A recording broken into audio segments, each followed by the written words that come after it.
Chapter 11 haven Saint talent 5। ये क्या सपना है? स्वूश। बारिश गिर रही थी। आसमान बिल्कुल स्याही जैसा काला था और उसके नीचे नीले कपड़ों में एक बूढ़ा आदमी बादल जैसी मैजिकल आर्टिफैक्ट पर सवार था। पैलेस ऑफ हेवनली डीमंस के तबाह हो चुके मेन हॉल को नीचे से देख रहा था। उसके इर्द गिर्द नीले रोब पहने हुए दर्जनों की बिल्डिंग कल्टीवेटर्स हवा में खड़े थे। सब नीचे का मंजर देख रहे थे। बारिश के बावजूद उनके आसपास जैसे एक अदृश्य बैरियर था। बूंदें उन तक पहुंच ही नहीं रही थी। पैलेस के बीच में ह्युंगनिम, पैलेस ऑफ हेवनली डीमंस के मेंबर्स और एल्डर्स खून में लथपथ जमीन पर गिरे हुए थे। खून खांसते हुए ह्युंगनिम ने अपनी टूटी हुई सेबर को सहारा बनाया और मुश्किल से खुद को खड़ा किया। मॉन्स्टर की बिल्डिंग लेट स्टेज। बादल पर खड़ा बूढ़ा नीचे देखकर बोला, गर्व कर सकता है नश्वर इंसान, मैं कोई मामूली की बिल्डिंग 14 स्टार कल्टीवेटर नहीं हूँ। मैं की बिल्डिंग ग्रेट परफेक्शन हूँ। एक ऐसा रेल्म जो कोर फॉर्मेशन के बिल्कुल करीब होता है। तुमने एक ऐसे कल्टीवेटर और 39 की बिल्डिंग प्रैक्टिशनर्स के खिलाफ लाजवाब लड़ाई लड़ी है। लाजवाब मेरी जूती। अकेले तुझे संभालना ही जान निकाल रहा था। बाकी सब, अगर फॉर्मेशंस यूज ना की होती तो तुम्हारी हालत देखकर लगता है तुम मार्शल आर्टिस्ट्स के 5 energies converging to the origin तक पहुंच चुके हो। सही है ना? खून खांसते हुए ह्युंगनिम एक घुटने पर बैठ गया। ह्युंगनिम, मैं गिर चुकी इमारत के मलबे के नीचे फंसा हुआ था, बस उसे देख सकता था। जब की बिल्डिंग कल्टीवेटर ने हाथ हिलाकर इमारत गिरा दी, मैं बिल्कुल हिल भी नहीं पाया। जानलेवा चोट नहीं है, पिछले जन्म के टॉप टियर फिजिशियन के अनुभव से सेल्फ डायग्नोसिस। सही इलाज मिले तो 2 महीने में खड़ा हो सकता हूँ, पर अभी मैं ह्युंगनिम की जरा सी भी मदद नहीं कर सकता था। चाहे मैं फंसा भी ना होता तब भी मैं बेकार ही होता। होंठ काटकर मैंने अपनी कमजोरी महसूस की। नीले रोब वाला बूढ़ा जो खुद को ग्रेट परफेक्शन की बिल्डिंग कल्टीवेटर कह रहा था, दाढ़ी सहलाता हुआ ह्युंगनिम से बोला, तुमने मेरे कल्टीवेटर क्लैन के लोग मारे हैं। ये पाप माफी के लायक नहीं, लेकिन तुम्हारी प्रतिभा प्रशंसनीय है। मैं तुम्हें मौका देता हूँ, मेरे क्लैन का डिसाइपल बन जाओ, कल्टीवेशन मेथड्स सीखो। Cultivation methods? ये सब तो सिर्फ इन स्पेशल अमीर लोगों के लिए होते थे ना? अगर कोई मार्शल आर्टिस्ट्स 5 एनर्जीज तक पहुंच जाए तो वो मॉर्टल्स भी एक तरह की स्पिरिचुअल क्वालिटी जगा लेते हैं। तुम्हारा 5 energies converging to the origin हमारे 5 एनर्जीज स्पिरिचुअल रूट के बराबर है। अगर तुम कल्टीवेशन सीख लो तो तुम मेरे क्लैन के लिए बहुत कीमती एसेट बनोगे। बाकी कल्टीवेटर्स चौंक गए। हाँ ग्रैंडफादर, ये आदमी। उसके बोलने से पहले ही बूढ़े ने कुछ मुरमुरा दिया, शायद टेलीपैथिक मैसेज। उसके बाद पहले गुस्से में दिखे की बिल्डिंग कल्टीवेटर्स के चेहरों पर धीमी मुस्कान आ गई। हाँ नश्वर इंसान, तुम में कल्टीवेटर बनने की संभावना है, इसलिए हम तुम्हें ये मौका दे रहे हैं। हम तुम्हें अपने क्लैन के सबसे उच्च कल्टीवेशन मेथड्स भी सिखाएंगे। तुमने सच में एक महान काम किया है। वो सब ह्युंगनिम को कल्टीवेटर बनने के लिए उकसा रहे थे, पर उनकी आंखों में मैंने साफ देखा, ताना, मजाक, उपहास, जाल। ये एक जाल था। वो उसे एक्सेप्ट करते पर कुछ चीज कहना भूल रहे थे। खून खांसते हुए जख्मों से भरे ह्युंगनिम खड़े हुए। कल्टीवेशन, हाँ अच्छा लगता है। वैसे भी तुमसे लड़ते हुए मुझे एक एपिफनी मिली। तुम्हारी वजह से मैंने record of transcending cultivation and exhausting martial arts को पूरा कर लिया। उसने जमीन पर जोर से पांव मारा। मैं तुम्हें मार्शल रिकॉर्ड का अंतिम रूप दिखाऊंगा। उस टूटी हुई सेबर के साथ तुम्हारे साथी सब मर चुके हैं। पैलेस ऑफ हेवनली डीमंस के मरे हुए साथी भी तुम पर वार करना चाहेंगे। ह्युंगनिम ने अपनी सेबर को स्टांस में पकड़ा। वो नजर, एक पल के लिए मुझे अपने पिछले जन्म वाला ह्युंगनिम दिखा। अचानक मुझे समझ आ गया record of transcending cultivation and exhausting martial arts का असली मतलब। मेरे पिछले जन्म में ह्युंगनिम की वो निराशा भरी आंखें मुझे सब कुछ बता रही थीं। वूश, वो पल भर में गायब हो गया। सीधा बूढ़े के पास पहुंचकर उसने वार किया। बेकार कोशिश। हाँ। जैसे ही बूढ़ा स्पेल कास्ट करने वाला था, ह्युंगनिम की टूटी हुई सेबर हवा को काट गई। खाली जगह, पर जैसे किसी अदृश्य चीज को काट दिया गया हो। बूढ़ा घबरा गया। उसका ध्यान भटका और योंगहुन उसकी पकड़ से निकलकर की बिल्डिंग कल्टीवेटर्स के घेरे से भाग निकला। बिल्कुल सही, यही था वो रिकॉर्ड जो मेरे पिछले जन्म के योंगहुन ने बनाया था। एक ऐसी मार्शल आर्ट जो निराशा और दुख से जन्मी थी। एक महान मार्शल आर्टिस्ट का कार्य जब उसने कल्टीवेटर से टकराकर अपनी असहायता देखी। इस मार्शल आर्ट का एक ही उद्देश्य था, मेरे छोटे भाई सीओ उन ह्योन के नाम इस मार्शल आर्ट को संभाल कर रखना, ताकि भविष्य में लोगों के पास कल्टीवेटर्स जैसे प्राकृतिक आपदा के सामने कम से कम एक भागने का रास्ता हो। ये एक सीक्रेट टेक्निक थी, इनविंसिबल कल्टीवेटर्स के सामने भी बचकर निकल जाने के लिए। उस ढीठ नश्वर को पकड़ो। वूश! नीले रोब वाला बूढ़ा बादल वाली आर्टिफैक्ट पर चढ़कर योंगहुन के पीछे दौड़ा और बाकी कल्टीवेटर्स भी अपनी फ्लाइंग आर्टिफैक्ट्स पर निकल पड़े। कुछ कल्टीवेटर्स ने नीचे तबाह हो चुके पैलेस को देखा। लगता है नीचे कोई जिंदा बचा है। उनकी नज़र मुझ पर टिकी, पर एक कल्टीवेटर ने बेपरवाही से कहा, छोड़ो, अगर पीक कल्टीवेटर नहीं है तो कोई मतलब नहीं। पहली और दूसरी क्लास के कचरे को छोड़ दो, पहले उस आदमी को पकड़ो, बाकी का काम नश्वर हुकूमत संभाल लेगी। समझ गए। वो उड़कर चले गए। मैं वहीं रह गया। सचमुच मैं उनके लिए सिर्फ कचरा था, बेकार, गैर जरूरी, एक मामूली इंसान। कमजोर, बेकार, बेताकत। दांत बींचकर मैंने अपनी सारी इंटरनल एनर्जी जोड़कर मलबा हटाया। कमजोर पर जिंदा, सिर्फ इसलिए क्योंकि मैं बेअहम था। खुश हो जाऊं इस बात पर? मैं मुश्किल से बाहर निकला और बारिश में जमीन पर गिर पड़ा। इतना कमजोर कि किसी काम का नहीं। भले ही मैंने डिस्गाइज, मेडिसिन, स्टेल्थ, एस्पियोनाज जैसे कई स्किल्स सीख लिए थे, असली मॉन्स्टर्स के सामने मैं बिल्कुल बेबस था। मैं बारिश में रो पड़ा। स्क्वेल्च, स्क्वेल्च। कुछ देर बाद थोड़ी ताकत लौट आई और योंगहुन के जंप की जगह तक घिसकते हुए गया। पैलेस ऑफ हेवनली डीमंस के एल्डर्स और पीक कल्टीवेटर्स की लाशें हर तरफ बिखरी हुई थीं। मैंने हर जगह देखा, शायद कोई जिंदा हो, पर सब मर चुके थे। साला! तब मेरी नज़र वहां पड़ी जहां से योंगहुन ने छलांग लगाई थी। वहां कुछ था। ये क्या था? एक सॉर्ड मार्क। पर वो सिर्फ निशान नहीं था, वो किसी आकृति जैसा था। ये एक पत्र था। मैं जल्दी से उस स्वॉर्ड मार्क के पास गया और लिखे हुए अक्षरों को पढ़ना शुरू किया। 15 दिन बाद सुवैक टेम्पल। सुवैक टेम्पल च्योम्ब्योक सिटी के बाहर एक पुराना सूना पड़ा मंदिर था। स्वॉर्ड मार्क बहुत ही रफ था, इतना भद्दा लिखा हुआ कि सिर्फ वही इंसान समझ सकता था जो योंगहुन की लिखावट से वाकिफ हो। मैं 15 दिन इंतजार करूंगा। बारिश में अपनी इंटरनल एनर्जी का यूज़ करके थोड़ा रिकवर होने के बाद मैंने मलबे के नीचे फंसे हुए बाकी लोगों को निकाला, एल्डर्स और पैलेस के मेंबर्स को ठीक जगह दफन किया और बची हुई ताकत के सामने खड़ा हुआ। वाइस लीडर, अब हम क्या करें? अगर पैलेस लीडर मास्टर योंगहुन कल्टीवेटर से हार गया तो मार्शल वर्ल्ड में हम सब क्रिमिनल मार्क हो चुके हैं। अगर अथॉरिटीज़ ने हम पर मैनहंट चला दी तो हम सब खत्म हो जाएंगे। उनकी बेबसी भरी आंखों को देखकर मैंने गहरी सांस ली। अब सिर्फ वही बचे थे जो पीक स्टेज तक नहीं पहुंचे थे, maximum first rate late stage तक। पैलेस के सारे पीक एक्सपर्ट्स कल्टीवेटर्स के खिलाफ बैटल फॉर्मेशन लगाते हुए शहीद हो चुके थे। ओह, ऐसे वक्त पर अगर ऊपर वाला घबरा गया तो पूरा ग्रुप बिखर जाता है। इन लोगों में से कुछ लोग बगावत भी कर सकते थे, मुझे पकड़कर अथॉरिटीज़ को मेरा सर भेज देने के लिए। आज से, इस वक्त नाम के लिए ही सही, मैं उनका सुपीरियर था। पिछले जन्म की तरह मैं वीक नहीं था। इस जन्म में मैं एक mid tier first rate warrior था।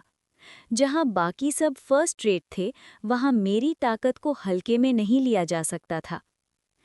पैलेस ऑफ हेवनली डीमंस अब अपना रूप बदलेगा। ये सिर्फ अफरा तफरी नहीं थी। एक्सट्रीम हेवनली डीमन योंगहुन के गायब होने के बाद पैलेस का भविष्य अंधेरा लग रहा था और केओस बढ़ने ही वाला था। आखिरी सुपीरियर होने के नाते मुझे कम से कम एक रास्ता तो दिखाना ही था। पैलेस ऑफ हेवनली डीमंस को मार्शल वर्ल्ड का पब्लिक एनिमी घोषित कर दिया गया है। अथॉरिटीज़ ने हम में से ज़्यादातर पर बाउंटी लगा दी है और focal point extreme heavenly demon young हून जिंदा है या नहीं किसी को पता नहीं। यह सुनते ही बचे हुए लोगों की आंखों में डर के साथ साथ जुनून भी दिखने लगा। अगर अथॉरिटीज़ या मार्शल फैक्शंस ने हमें परस्यू किया तो हम सब खत्म हो जाएंगे, लेकिन एक तरीका है। क्या तरीका? यांगो बहुत बड़ा है, यहाँ खबर फैलने में समय और रिसोर्सेज लगते हैं। हम इसी गैप का फ़ायदा उठाएंगे और यांगो के मार्शल वर्ल्ड की इंफॉर्मेशन पर कब्जा करेंगे। मतलब, तुम में से कई लोगों ने मुझसे espionage, counter espionage, stealth, disguise जैसे स्किल्स सीखे हैं। हम उनका यूज़ करके हर फैक्शन से खबर इकट्ठा करेंगे, मार्शल वर्ल्ड के रुझान समझेंगे और पैलेस ऑफ हेवनली डीमंस को एक इंफॉर्मेशन ऑर्गेनाइजेशन में बदल देंगे। अब से मार्शल वर्ल्ड की सारी खबरें हमारे हाथों से गुजरेंगी और हम उन्हें मैनिपुलेट करेंगे। क्योंकि हम इंफॉर्मेशन डील करते हैं, हम ये भी बदल सकते हैं कि पैलेस ऑफ हेवनली डीमंस हमारा प्रेडेसेसर था या नहीं। अथॉरिटीज़ और मार्शल फैक्शंस को झूठी खबरें सर्कुलेट करके, सप्लाई करके, बेचकर हम जिंदा रहेंगे। ये सिर्फ हवाबाजी नहीं थी। पिछले जन्म में जब मैं वुलन अलायंस का चीफ स्ट्रैटेजिस्ट था, मार्शल वर्ल्ड की हर खबर और हर घटना मेरे हाथ में थी। इन्फॉर्मेशन हैंडल करना मेरा खेल था और मुझे भविष्य की कई बातें भी पहले से पता थीं। मेरी बातों से लोगों को हिम्मत मिली, उनकी आंखों का खौफ धीरे धीरे कम होने लगा। देर मत करो, नया ऑर्गेनाइजेशनल स्ट्रक्चर बनाओ, पैलेस की बिल्डिंग से ज़मीन के कागज़ और पैसा इकट्ठा करो। आज रात ख़त्म होने से पहले हम नया जन्म लेंगे। मैंने तुरंत बचे हुए लोगों को रीऑर्गेनाइज किया और उसी रात सबके साथ च्योन्युक सिटी छोड़ दी। 15 दिन बाद मैं यंग हून के बताए हुए सुएक टेम्पल पहुंच गया। ये क्या? कोई नहीं है। मैं बहुत देर तक इंतज़ार करता रहा। अगली सुबह तक मैं यंग हून का इंतज़ार करता रहा।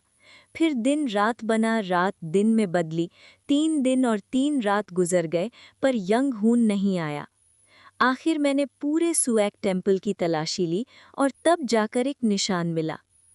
फ्यू, थोड़ा सा रह गया था। मंदिर के मेन बीम पर एक स्वॉर्ड मार्क था। कल्टीवेटर्स पीछा कर रहे हैं इसलिए मिल नहीं पाया। ये पत्र यहीं छोड़ रहा हूँ। मैं उछलकर बीम पर गया, उसे काटा और नीचे गिरा दिया। उस बीम पर दर्जनों छोटे छोटे स्वॉर्ड मार्क्स थे। हर एक मिलकर अक्षर बना रहा था। लिखावट खराब थी पर मैं समझ सकता था। मैंने धीरे धीरे यंग हून का पत्र पढ़ा। उस दिन मुझे record of transcending cultivation and exhausting martial arts का असली मकसद समझ आया। मैं समझता था ये कल्टिवेटर्स को मारने के लिए बना है, पर मैं गलत था। ये कल्टिवेटर्स से भागने के लिए बना था। ओह, ये देखकर मुझे वैसा ही लग रहा था जैसा पिछले जन्म में यंग हून था। फिर भी अपनी आखिरी शान के साथ मैं कल्टिवेटर्स से भागता रहूंगा। मैं देखना चाहता हूं कि क्या मार्शल आर्ट्स सच में कल्टिवेटर्स के सामने टिक नहीं सकते। क्या ये मार्शल रिकॉर्ड सिर्फ भागने के लिए ही है या मैं इससे आगे कुछ हासिल कर सकता हूं। अब से मैं कल्टिवेटर से भागते हुए इस record of transcending cultivation and exhausting martial arts को अपनी अंतिम सीमा तक पहुंचाता रहूंगा, जब तक मैं मार्शल आर्ट्स का अभ्यास कर सकता हूं। शायद काफ़ी समय तक हम नहीं मिल पाएंगे। कल्टिवेटर्स करीब आ रहे हैं। अगर मैं जिंदा रहा तो किसी दिन तुम तक जरूर आऊंगा। यही उस पत्र की आखिरी पंक्ति थी। मैं भी अंधेरों में तुम्हारा इंतजार करूंगा यंग हून। मैं सुएक टेम्पल से निकल गया और गुइयोंग गॉक लौट आया, पैलेस ऑफ हेवनली डीमंस का उत्तराधिकारी, जो अब एक इंटेलिजेंस ऑर्गेनाइजेशन बन चुका था। और फिर और 10 साल बीत गए। मैंने गुइयोंग गॉक को यांगो के अंधेरों में सफलता से घुसा दिया, पूरे यांगो के इंफॉर्मेशन मार्केट पर कब्जा कर लिया। वुलन अलायंस के साथ गुजारे हुए मेरे दशकों के अनुभव और भविष्य का ज्ञान बहुत काम आया। बाकी इंटेलिजेंस ऑर्गेनाइजेशंस ने थोड़ा विरोध किया, पर आखिरकार सब छिपी हुई लड़ाइयों में हार गए। आखिर हम पैलेस ऑफ हेवनली डीमंस के उत्तराधिकारी जो थे, मार्शल वर्ल्ड के सबसे बड़े क्रिमिनल्स कहे जाने वाले फैक्शन के बचे खुचे लोग और हर एक फर्स्ट रेट मास्टर। ये लोग बड़े फैक्शंस के एल्डर्स या छोटे फैक्शंस के सेक्ट लीडर्स के लेवल के थे, और हमारे पास ऐसे लोगों की कमी नहीं थी। अगर कोई सीक्रेट बैटल्स शुरू भी करता तो हमारी शेयर ताकत के सामने वो टिक नहीं पाता और हम आसानी से उन्हें मिटा देते। जो पीक मास्टर्स हमसे टकरा सकते थे, उनका कोई फायदा नहीं था ऐसी छिपी हुई लड़ाइयों में पड़ने का। वो या तो अपनी अलग फैक्शन बना लेते या बड़े फैक्शंस के ऑनररी एल्डर्स या गेस्ट्स बन जाते। आखिरकार सिर्फ 5 साल में गुयोंग गॉक ने पूरे यांगो के मार्शल वर्ल्ड के इंफॉर्मेशन मार्केट पर पूरी तरह से कब्जा कर लिया, और पैलेस ऑफ हेवनली डीमन से हमारा कोई भी संबंध पूरी तरह मिटा दिया गया। अगले 5 साल तक मैंने गुयोंग गॉक को पूरी तरह स्टेबलाइज किया और सब्र के साथ यंगहुन का इंतजार करता रहा। पैलेस ऑफ हेवनली डीमंस के विनाश के 10 साल बाद गुयोंग गॉक यांगुओ में एक टॉप टियर इंफॉर्मेशन फैक्शन के रूप में पूरी तरह जम चुका था। इसी के साथ हमने कल्टिवेटर्स को ये भरम भी दे दिया था कि पैलेस ऑफ हेवनली डीमंस के सारे रेमिनेंट्स पूरी तरह मिटा दिए गए हैं। इस तरह हमने अपने आप को पैलेस से पूरी तरह अलग कर लिया। नतीजा ये हुआ कि हम यांगुओ के प्रिविलेज्ड क्लास बन गए, जिन्हें कल्टिवेटर्स का सपोर्ट भी मिल रहा था। इन 10 सालों में late stage first rate warriors में से कुछ पीक मास्टर्स बन चुके थे, इसलिए एक्सटर्नल स्ट्रेंथ की भी कमी नहीं थी। सब कुछ था, बस एक चीज़ छोड़कर, मेरी अपनी ताकत। मुझे याद था मेरे पास ज़्यादा से ज़्यादा 10 साल ही बचे थे। शिंग शिंग सेवरिंग माउंटेन स्वॉर्डमैनशिप के वार हवा को चीर रहे थे। पिछले 10 साल काम में इतना उलझा रहा कि मार्शल आर्ट्स की ढंग से प्रैक्टिस ही नहीं कर पाया। मेरी मार्शल आर्ट्स अभी भी मिड और लेट फर्स्ट रेट के बीच अटकी हुई थी। मैं बस एक कदम दूर हूँ लेट फर्स्ट रेट से, पर वो कदम कभी पार ही नहीं होता। मुझे अगले 10 सालों में लेट फर्स्ट रेट ज़रूर पहुंचना था और कम से कम पिनिकल रेल्म के कुछ संकेत पकड़ने थे। मैं कब तक इतना कमज़ोर रहूँगा? मैं लगभग 70 साल का हो चुका था, फिर भी खुद को काफ़ी कमज़ोर महसूस करता था। मैं कम से कम 5 energies converging to the origin का लक्ष्य रखता हूँ, और मैं अभी तक लेट फर्स्ट रेट भी नहीं हूँ। मेरी प्रतिभा इतनी कम क्यों है? इसी सोच में तलवार चलाते हुए एक पहचानी हुई आवाज़ मेरे कानों तक पहुंची। एउन्ह्यन, तुम्हारी स्वॉर्ड प्ले में अभी भी काफ़ी डिस्ट्रैक्शंस हैं। हाँ, मैं तुरंत मुड़ गया। वो वहीं था, बैठा हुआ। बहुत समय हो गया यंगनिम। ग्रीटिंग्स छोड़ो, तलवार दोबारा उठाओ। उसके कहने पर मैंने फिर से सेवरिंग माउंटेन स्वॉर्डमैनशिप का स्टैंस लिया। ये स्वॉर्ड टेक्निक तुम पर बिल्कुल फिट बैठती है। अगर सही तरह यूज़ करो तो ये तुम्हें पीक तक भी ले जा सकती है। दिखाओ। जैसे उसने कहा, मैंने पूरी स्वॉर्डमैनशिप दिखाई। वो देखकर गलतियां बताता रहा और मैं बिना सवाल किए उन्हें सुधारता गया। ये मार्गदर्शन रात होने तक चलता रहा। फिर वो बिल्कुल भूत की तरह गायब हो गया। मैंने आंखें मलकर इधर-उधर देखा, पर वो कहीं नहीं था। अगली सुबह वो फिर आया, फिर मार्शल आर्ट सिखाई, और मैं चुपचाप मानता गया। 7 दिन और 7 रात के बाद एक ब्रेक थ्रू हुआ। तलवार जैसे मेरी बॉडी का हिस्सा बन गई। सेवरिंग माउंटेन स्वॉर्डमैनशिप मेरी रूह में घुल गई, जैसे वो हमेशा से मेरा ही अंग रही हो। अचानक ऐसा लगा जैसे मैं लकड़ी की डाली या फिर खाली हाथ से भी वही टेक्निक निकाल सकता हूँ। साथ ही स्वॉर्ड की तलवार पर चढ़ गई, पहले से कहीं ज्यादा स्टेबल। लग रहा था जैसे मैं पहले से कहीं देर तक स्वॉर्ड की मेंटेन कर सकता हूँ। ये sword and body unity. Sword and body unity, late first rate का प्रतीक। तुमने बैरियर पार कर लिया, मुबारक हो। यंगनिम, आप वाकई लाजवाब हैं। मैंने दिल से उनकी तारीफ की। जो बाउंड्री मैं सालों से पार नहीं कर पाया, उन्होंने सिर्फ 7 रातों में करवा दी। पर वो जीभ चपकाकर बोले, मैंने तुम्हें कुछ नहीं दिया, तुम खुद ही बैरियर के बिल्कुल पास थे, मैंने बस पीठ पर थोड़ा सा धक्का दिया। फिर भी उस बैरियर को तोड़ना आसान नहीं था। मैंने तुम्हारे लिए जितना हो सका कर दिया। अब तुमने बैरियर पार कर लिया है, आगे का रास्ता तुम्हें खुद तय करना होगा। बिल्कुल। और पिनिकल तक पहुंचना आसान नहीं होगा। उसके आगे एक बिल्कुल अलग दुनिया है। पिनिकल रेल्म को आम मार्शल आर्ट्स की सोच से मत देखना। ये बात मैं बचपन से सुनता आ रहा हूँ। चाहे जितना सुन लो कम ही पड़ जाएगा। मैंने तो पिनिकल का बैरियर मजाक में पार किया था, लेकिन तुम जैसे कम प्रतिभा वाले के लिए सिर्फ उस बैरियर तक पहुंचने में हजारों 10,000 गुना ज्यादा मेहनत लगेगी। मैं याद रखूंगा। अच्छा, इतना कहकर यंगहुन यंगनिम ने अपनी रोब से एक किताब निकाली। उसका नाम था record of gazing cultivation and exhausting martial arts. मैंने record of transcending cultivation and exhausting martial arts के कुछ अधूरे हिस्सों को सुधारा है, कुछ टेक्निक्स को आगे डेवलप किया है और कुछ नई भी जोड़ी हैं। वो कुछ कह रहा था, पर किताब मेरी पिछली जिंदगी में मिली किताब से काफ़ी ज़्यादा मोटी थी, लगभग 3 गुना। फिर भी कल्टिवेटर्स को देखकर ऑर्डिनरी मार्शल आर्ट से आगे बढ़ने के बाद भी ये बस एक बेकार सा रिकॉर्ड ही है। मैं कभी कल्टिवेटर से आगे नहीं निकल सका। अर्ली ची बिल्डिंग कल्टिवेटर से तो मैं किसी तरह बच निकला। एक लेट स्टेज ची बिल्डिंग कल्टिवेटर को मैंने काट भी दिया। पर कोर फॉर्मेशन कल्टिवेटर्स, वो तो प्राकृतिक आपदा जैसे होते हैं। कोर फॉर्मेशन के बाद वो इंसान के रूप में प्राकृतिक घटना जैसे हो जाते हैं।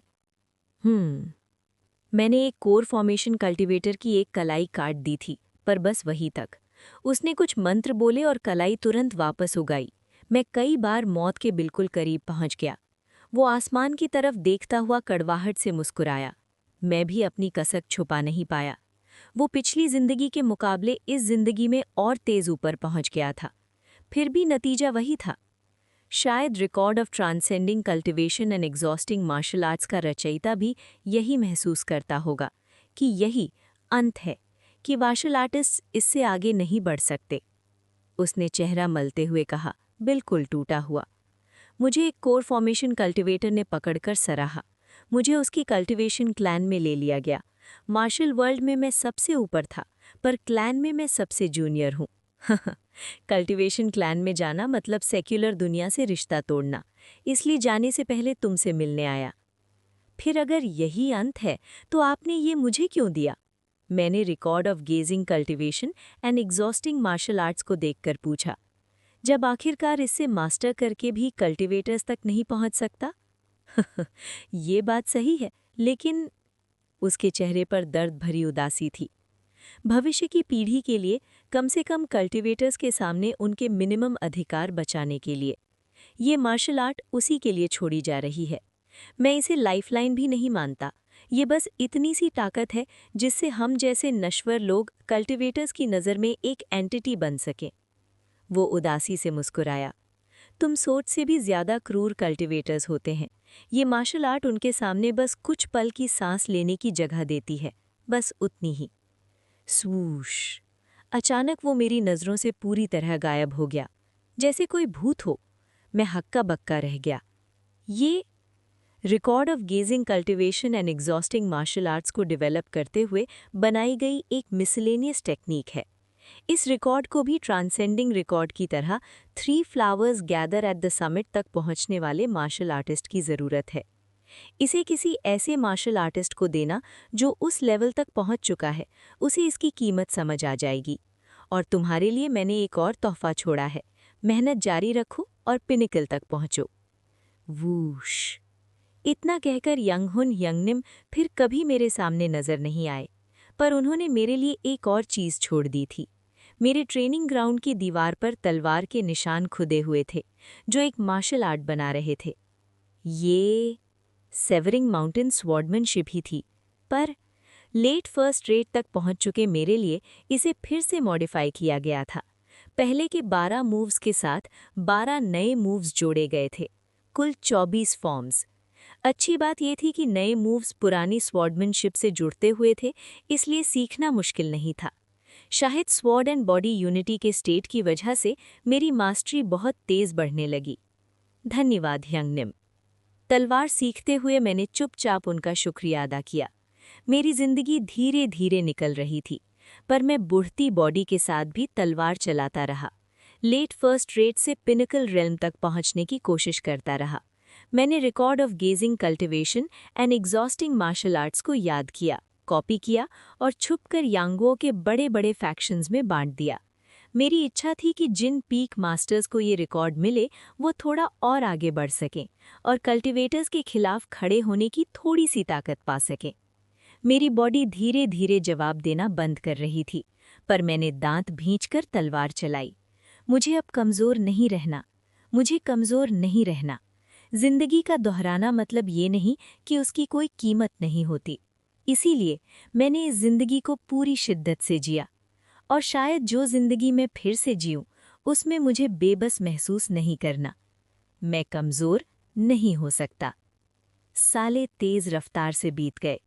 जिस दिन मेरी मौत हुई उस दिन भी मैं तलवार चला रहा था। इसी तरह मैंने अपनी जिद्दी जिंदगी का अंत तलवार के साथ किया।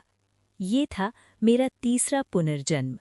Chapter 12 third cycle first day blink. मेरी आंख खुली और मैं सीधा खड़ा हो गया। लगता है फिर से रिग्रेशन हो गई। शायद ये आखिरी बार हो, यही मैंने सोचा था। या फिर ये रिग्रेशंस का कभी खत्म न होने वाला सिलसिला है। जितनी ज्यादा बार मैं रिग्रेस होता जा रहा था, उतना ही मुझे लग रहा था कि मेरी एबिलिटी कोई एक या लिमिटेड रिग्रेशन नहीं, बल्कि एंडलेस साइकिल है। साला, मैंने सर झटका और आसपास देखा। वुश! सेक्शन चीफ जियोन का हाथ मेरी तरफ लपका। मैंने तुरंत उसका हाथ डॉज किया और अपना हाथ आगे बढ़ा दिया। पप। आंखों से भी तेज रफ्तार में मैंने सेक्शन चीफ जियोन के प्रेशर पॉइंट्स पर वार कर दिया। व्हाट? उसकी आवाज़ कान में चुभ रही थी, इसलिए मैंने तुरंत एक और प्रेशर पॉइंट मारा और उसका मुंह बंद कर दिया। मेरी मूवमेंट्स इतनी तेज थीं कि सिर्फ सेक्शन चीफ जियोन ही नहीं, बल्कि आसपास खड़े लोग भी समझ ही नहीं पाए कि हुआ क्या। ये क्या हो गया? सेक्शन चीफ जियोन, ये ऐसे क्यों खड़े हैं?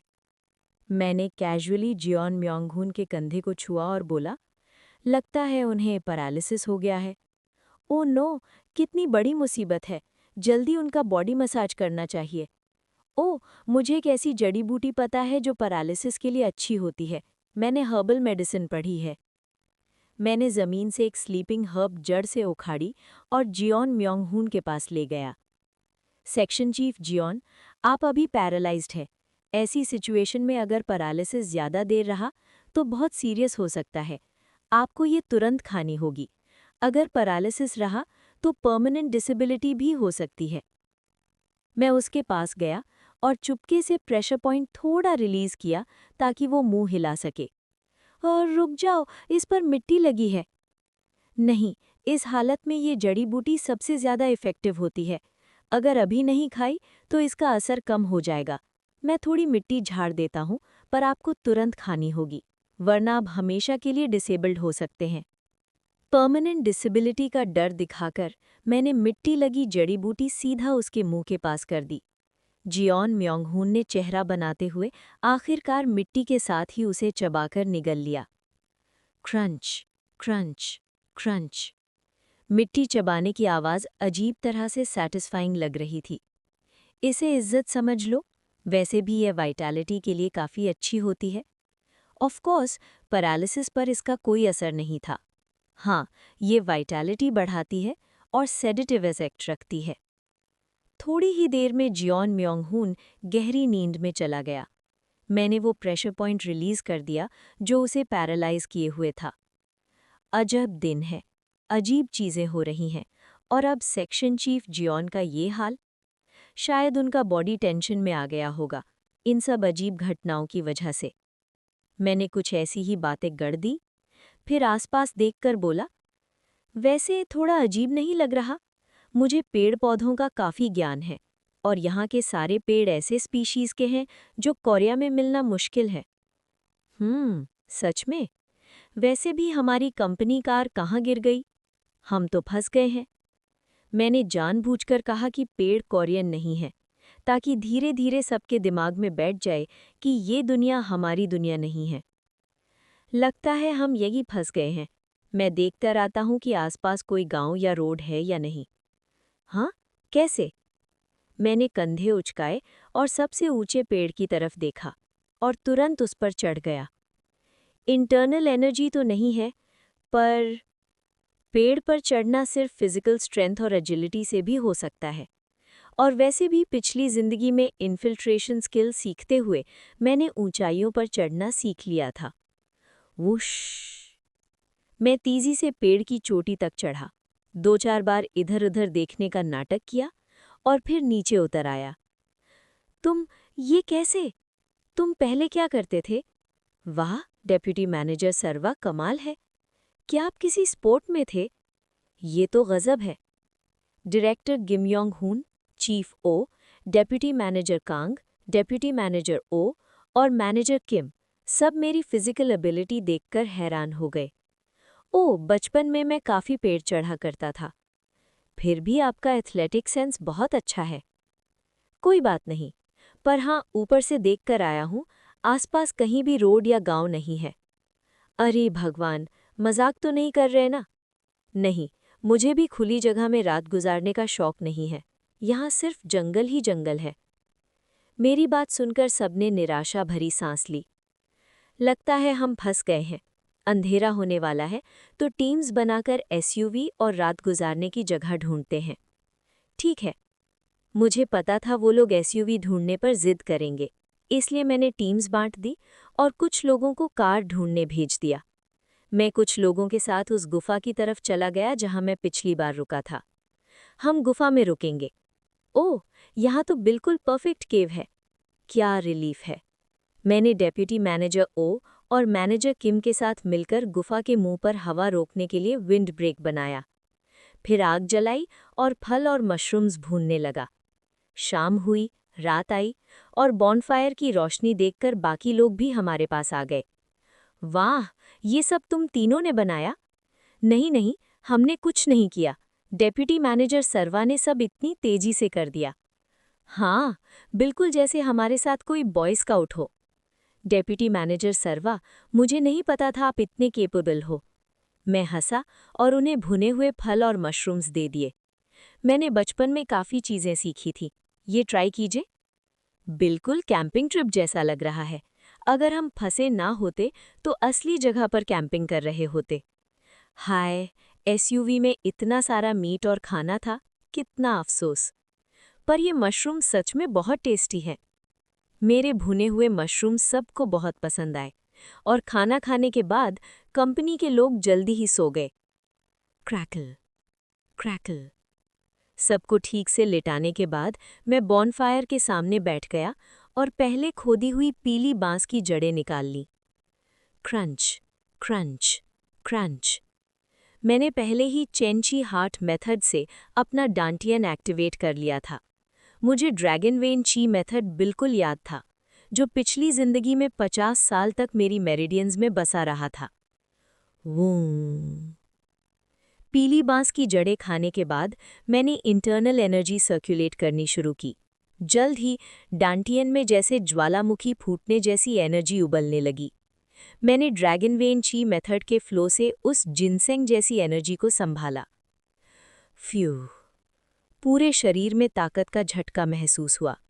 मैंने पास पड़ी हुई एक शाखा उठाई और अपनी इंटरनल एनर्जी उसमें भरकर खाली हाथों से उसे तराशना शुरू किया।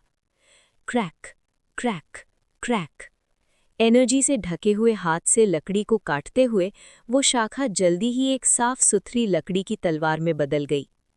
ब्ज़, ब्ज़। Chapter 12 third cycle first day. मैंने लकड़ी की तलवार हवा में घुमाई। परफेक्ट तो नहीं थी, पर प्रैक्टिस के लिए बुरी भी नहीं। फ्यू। पिछली जिंदगी में मैं फर्स्ट रेट के पीक पर तलवार घुमाते हुए मरा था। सोचा था मौत के पल में कोई खास सा एनलाइटनमेंट मिलेगा, पर जिंदगी और कहानियों में फ़र्क होता है। लाइफ एंड डेथ के ब्रिंग पर कोई एनलाइटनमेंट नहीं आई। मेरा रेल्म अभी भी फर्स्ट रेट के हाई एंड पर ही अटका हुआ था। तलवार घुमाते हुए 100 साल हो गए, फिर भी मैं पिनिकल रेल्म तक नहीं पहुंच पाया। अब तक। सिर्फ कल्टिवेटर्स ही नहीं, कल्टिवेटर बनने की मिनिमम शर्त 5 energies converging to the origin, वो भी अभी बहुत दूर थी। Record of gazing cultivation and exceeding martial arts जो मुझे 5 एनर्जीज रेल्म तक ले जा सकती थी, मेरी समझ से बाहर थी, क्योंकि उसके लिए पहले 3 flowers gather at the summit पहुंचना जरूरी था। 3 फ्लावर्स अभी बहुत दूर, और जो पिनिकल रेल्म मुझे वहां ले जा सकता था वो तो और भी दूर था। और कितनी ट्रेनिंग चाहिए। जितने भी पीक मास्टर्स से मिला, सब एक ही बात कहते थे, पिनिकल रेल्म से आगे दुनिया अलग होती है। सच में, एक फर्स्ट रेट मास्टर कभी भी एक पीक मास्टर को 1-on-1 मार्शल बैटल में हरा नहीं सकता। वो लिटरली अलग दुनिया में जीते हैं। क्या मैं उस अलग दुनिया में जा सकता हूँ? मार्शल आर्ट से बिल्कुल अनजान होने से सेकंड रेट तक पहुंचने में मुझे 50 साल लगे, फिर सेकंड रेट से फर्स्ट रेट के टॉप तक आने में और 50 साल। पिनिकल रेल्म, क्या इस जिंदगी में मैं वहां पहुंच पाऊंगा? हजारों ख्याल दिमाग में घूम रहे थे। जो भी करता हूं सब बेकार सा लग रहा था। एक गहरा सा पावरलेसनेस महसूस हुआ, और जब मुझे अपनी बेबसी का एहसास हुआ, मैं खड़ा हो गया। ये सोचने से वैसे भी कुछ बदलने वाला नहीं। चाहे जितना भी सोच लूं, न मेरी कमजोरी बदलेगी, न ये सच कि मैं टैलेंटलेस एक वेस्ट हूं। लेकिन अगर चिंता करूं या न करूं, दोनों हालत में अगर मैं बेकार ही हूं, तो मेहनती बेकार ही सही। एक एक कदम लेकर मैं गुफा से बाहर निकला। रात की हवा ठंडी थी, लेकिन जैसे ही मैंने ड्रैगन वेन ची मेथड सर्कुलेट की, शरीर में गर्मी दौड़ गई। ब्ज़, ब्ज़। मैंने सारे डिस्ट्रैक्शंस झटक दिए और सेवरिंग माउंटेन स्वॉर्ड्समैनशिप खोल दी। ये स्वॉर्ड टेक्निक मेरी पिछली जिंदगी में यंगहुन ह्योंगनिम ने रिफाइन की थी, ओरिजिनल 12 मूव्स में और 12 नए मूव्स जोड़कर। मैंने सेवरिंग माउंटेन स्वॉर्ड्समैनशिप के 24 टेक्निक से निकली सारी डिराइव्ड मूव्स और ऑक्सिलरी टेक्निक्स अनफोल्ड कर दी। गुफा के सामने हवा को काटने की तीखी आवाजें गूंज उठी। स्विश! मेरी लकड़ी की तलवार ने गिरती हुई एक पत्ती को काट दिया।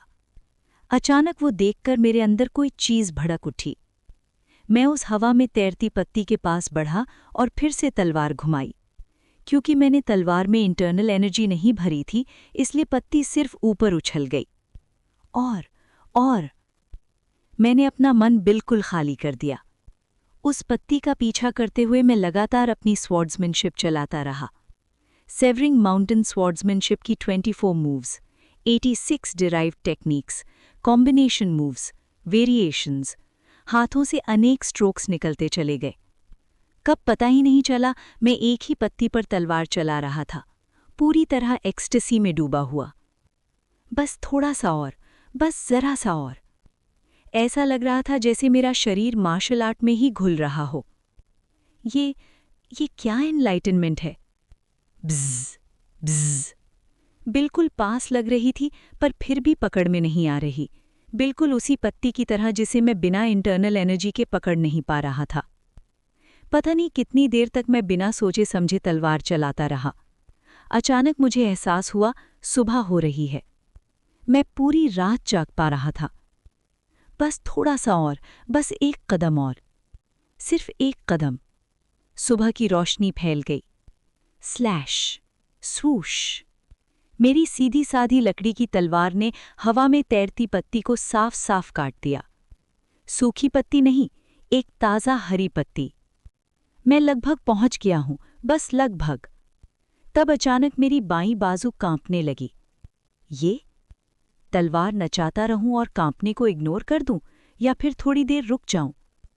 नहीं, ऐसा नहीं हो सकता। एनलाइटनमेंट बिल्कुल पास है। मेरी आंखें लाल हो गईं, पर बाजू का कांपना और तेज हो गया। साला! आखिरकार मुझे तलवार नीचे रखनी पड़ी। हाँ। तब मुझे समझ आया मेरी बाजू कांप क्यों रही थी। क्योंकि मैं रिग्रेसर हूं। इस वक्त, इस पल, मुझे पता था आगे क्या होने वाला है। जल्द ही एक लोमड़ी मेरी बाजू काटेगी। उस आने वाले दर्द को मैंने अनजाने में पहले ही महसूस कर लिया था और मेरा शरीर कांप उठा था। साला! मैंने फिर से तलवार उठाई और स्वॉर्ड डाउन्स शुरू की, लेकिन एनलाइटनमेंट नहीं आई। जैसे तलवार छोड़ते ही वो भाग गई हो। सालेहा! मैं किस चीज से डर रहा था? किससे? पीक तक पहुंचने का रास्ता बिल्कुल मेरे सामने था। मैंने इतनी जोर से होंठ काट लिए कि खून निकल आया। अगर सुबह डाव दिख जाए तो शाम को मरना भी कोई बात नहीं। मुझे अपनी ही किस्मत पर गुस्सा आ रहा था। जिंदगी में एक ही बार मिलने वाली एनलाइटनमेंट बेकार के डर की वजह से मैंने खो दी। आह! मैंने चीखकर अपने दिल में गहरा संकल्प लिया। आज से चाहे शाम को मौत ही क्यों ना आ जाए, मैं सुबह मिलने वाले डाव को कभी नहीं छोड़ूंगा। तलवार पकड़कर मैंने ये कसम खाई। उस सुबह जो लोमड़ी मेरे पास आई थी, मैंने अपना हाथ खुद काटकर उसे दे दिया। ये सिर्फ एक कुर्बानी नहीं थी, बल्कि एक निशानी थी, भविष्य की हर हिचकिचाहट को काट देने की। मेरा हाथ खाने के बाद लोमड़ी ने हमें रहने की इजाज़त दी और चली गई। बाकी लोग क्या कर रहे थे इस पर ध्यान दिए बिना मैं जंगल के एक शांत हिस्से में चला गया और लगातार तलवार चलाता रहा, उस एनलाइटनमेंट को वापस पाने की कोशिश में। लेकिन एक दिन बीत गया, फिर दूसरा, और तीसरे दिन जब कल्टीवेटर्स आए और मेरे साथियों को उठा ले गए, तब भी मैं बिना खाए, बिना सोए, बिना रुके तलवार चलाता रहा। लेकिन एनलाइटनमेंट वापस नहीं आई। चौथे दिन जाकर मैं रुका, बिल्कुल उसके बाद जब सी ड्रैगन किंग स्योहुएल ने डेप्यूटी मैनेजर ओ को किडनैप कर लिया। उस रात मैंने मैनेजर किम और किम यंग हुन के लिए एक दावत तैयार की। दोनों निराशा में बैठे थे। मैंने भुने हुए मशरूम्स पर मसाले डाले। हम तीनों ने मिलकर खाना खाया और अपनी आखिरी बातचीत की। कुछ ही देर बाद मैनेजर किम की शक्ति जाग उठी। दूर से एक बुढ़ा आदमी एक विशाल कठपुतली पर सवार होते हुए आया। थोड़ी देर की टकरार के बाद उस बुढ़े ने मुझे और किम यंग हुन को धक्का दिया और हम एक स्पेशल ड्रिफ्ट में जा गिरे। गिरते वक्त आखिरी तस्वीर जो मैंने देखी, मैनेजर किम हाथ बढ़ा रही थीं। फिर अंधेरा। डैश। जब मैंने आंखें खोलीं, मैं एक पेड़ पर था। मैं फुर्ती से नीचे उतरा और देखा कि किम यंग हुन भी पास के एक और पेड़ में फंसा हुआ था। उसे नीचे उतारने के बाद मैंने आसपास का माहौल देखा। ये यांगो का साउथ वेस्टर्न हिस्सा है। अपनी पिछली जिंदगी में जब मैं पूरे देश में भटकता रहा, पैलेस ऑफ हेवनली डीमंस और ग्वियोंग को संभालते हुए, मैंने कहीं भी अपनी जगह का अंदाज़ा लगाना सीख लिया था। लगभग 100 साल घूमने के बाद हर कोने का पता नहीं था, लेकिन रफ आइडिया हमेशा होता था। उठो डायरेक्टर, मैंने किम योंग हुन को जगाया और उसे पूरी सिचुएशन समझा दी। वो घबराया हुआ था, लेकिन जो कुछ हो चुका था उसके बाद उसने सब कुछ शांत दिमाग से एक्सेप्ट कर लिया। हम दोनों पास के शहर की तरफ चल पड़े। रास्ते में मैं उसे लिखना, बोलना और भाषा सिखाता रहा। कुछ दिन बाद हम सबसे नज़दीकी शहर यानी होबिक सिटी पहुंच गए। हमने जड़ी बूटियां बेचीं, एक छोटा मैनर खरीदा और मैंने उसे लिखाई, भाषा और सेवरिंग वेन सेबर टेक्निक सिखाई। ये वही सेबर टेक्निक थी जो उसने अपनी पिछली ज़िंदगी में मेरी सेवरिंग माउंटेन सोर्ड्समैनशिप को मॉडिफाई करके बनाई थी। मेरी शिक्षा फॉलो करते हुए सिर्फ 3 महीने में वो पीक मास्टर बन गया। थोड़ा खाली सा लगता है। कुछ लोग पूरी जिंदगी लगा देते हैं सिर्फ फर्स्ट रेट के टॉप तक पहुंचने में, और कुछ सिर्फ 3 महीने में पीक छू लेते हैं। और ये भी 3 flowers gather at the summit. मैंने उसे पीली बैम्बू रूट खाते हुए देखा और उसके सिर के ऊपर तैरते हुए 3 फूल। साय। कल्टीवेशन के बाद वो खड़ा हुआ, बिल्कुल रिलैक्स्ड। हाँ, मुझे लगता है मैं अब तुम्हें भी हरा सकता हूँ डिप्टी मैनेजर स्यो। मैं उसे देखता रहा, एनर्जेटिक, खुश, और दिल में अजीब सी कसक महसूस हुई। वो वही यांगहुन हिंगा निमखे जिसे मैं पिछली जिंदगियों से जानता था, लेकिन इस जिंदगी में दिमाग से वो मुझसे काफ़ी छोटा था। अगर जीने के सालों से गिना जाए तो मैं डायरेक्टर किम यांग-हुन का ग्रेट ग्रैंडफादर भी बन सकता हूँ। उसकी खुशी देखकर मैंने एक फैसला किया, इस जिंदगी में मैं उसके साथ नहीं रहूँगा। डायरेक्टर, मुझे आपसे कुछ कहना है। कुछ? हाँ, चिंता मत करो, मैं तुम्हें और मार्शल आर्ट सिखा दूंगा। आज से मैं आपसे अलग रास्ता चुनना चाहता हूँ डायरेक्टर। क्या? वो हैरानी से मुझे देखने लगा। क्यों डेप्यूटी मैनेजर सियो? नहीं, सियो एन हुन। बिल्कुल वही जो मैंने कहा, मैं आपसे अलग सफ़र करूंगा डायरेक्टर। क्यों? मेरे दिमाग में उसकी पिछली जिंदगियों की यादें घूमने लगीं। पहली जिंदगी वुलिंग अलायंस का लीडर बना, कल्टिवेटर्स के सच को जाना, उनसे लड़ा और टूट गया। दूसरी जिंदगी सबसे बड़ी फैक्शन बनाई, कल्टिवेटर्स का कत्लेआम किया, लेकिन आखिरकार मार्शल आर्ट्स छोड़कर खुद कल्टिवेटर बन गया। इस जिंदगी में भी शायद वही होगा। मैं उसका फिर से टूटना नहीं चाहता था। लेकिन मैं सच नहीं कह सका। मुझे दुनिया घूमनी है और अपना रियल्म बढ़ाना है। पर मैं तुम्हें वो भी सिखा सकता हूँ। मैं अकेला करना चाहता हूँ। नहीं, मैं तुम्हारे बिना कैसे जी पाऊंगा? सब ठीक होगा डायरेक्टर, मैंने तुम्हें लिखना, बोलना, मार्शल आर्ट सब सिखा दिया है। तुम खुद एक पीक मास्टर बन चुके हो, अब चिंता की ज़रूरत नहीं। पर उसका चेहरा उदास हो गया। क्या मैं फिर से अपने देश के लोगों से बिछड़ जाऊंगा? लगता था दूसरी दुनिया में आने का सदमा और साथियों को खो देने का दर्द अभी पूरी तरह से गया नहीं था। तो ऐसा करते हैं, हर 2 साल में इसी घर पर मिलेंगे, ठीक है? काफ़ी मनाने के बाद मैं किम यांग-हुन से अलग हो गया और शहर छोड़ दिया। अगर मैं उसके साथ रहता तो दुनिया के सबसे महान मार्शल आर्ट एक्सपर्ट के साथ तो पिनिकल रियल्म और जल्दी मिल सकता था, लेकिन मैं उसका डिस्पेयर फिर नहीं देखना चाहता था। शहर से बाहर निकलकर मैंने आसपास देखा। सबसे पहले मुझे स्योकिंग सिटी जाना चाहिए। मैंने यांगो की राजधानी के 4 स्टार्स 3 डीमंस के बारे में सोचा। स्योकिंग सिटी की 7 सेक्ट्स में कई शानदार पीक कल्टिवेटर्स थे। शायद मुझे उनसे कुछ सीखने को मिल जाए। मार्शल आर्ट्स ड्यूल्स ट्राई करता हूँ। लेकिन मैं बेवकूफ़ नहीं था। 4 स्टार्स 3 डीमंस जैसे बड़े सेक्ट्स को छेड़ने का कोई इरादा नहीं था। पीक मास्टर बने बिना ऐसी जगह जाना सिर्फ मुसीबत बुलाना था। इसलिए मैं स्योकिंग सिटी के बाहर एक छोटी सेक्ट के पास गया, हॉल ऑफ 8 रिस्पेक्ट्स। ये स्योकिंग सिटी की एक मीडियम साइज सेक्ट थी जिसका मास्टर एक top level first rate expert था। जब मैं हॉल ऑफ 8 रिस्पेक्ट्स पहुंचा तो 2 गेट कीपर्स ने मुझे रोका। यहाँ कैसे आना हुआ? हर्ब्स बेचकर खरीदे गए सुंदर मार्शल रोब्स में मैं भी शिष्टाचार से बोला, मुझे हॉल ऑफ 8 रिस्पेक्ट्स में मार्शल आर्ट्स डुएल का निवेदन करना है। मेरी बात सुनते ही उनके भौएं हिल गईं। हमारा हॉल कोई ऐसी जगह। वुश! मैंने पल भर में तलवार खींचकर उसके कपड़े को काट दिया, बिना उसे छुए। स्वॉर्ड एनर्जी ने उसके सामने का वस्त्र चीर दिया। Sword energy? First rate master? अब भी मैं कोई भी लगता हूँ? दोनों गेट कीपर्स का चेहरा सफ़ेद पड़ गया। वो मुझे रुकने को कहकर अंदर गए। थोड़ी देर बाद एक गार्ड पसीने में भीगता हुआ आया। कृपया अंदर आइए, मास्टर आपका इंतज़ार कर रहे हैं। मैं उसके साथ अंदर गया, मैं हॉल की स्पारिंग ग्राउंड तक।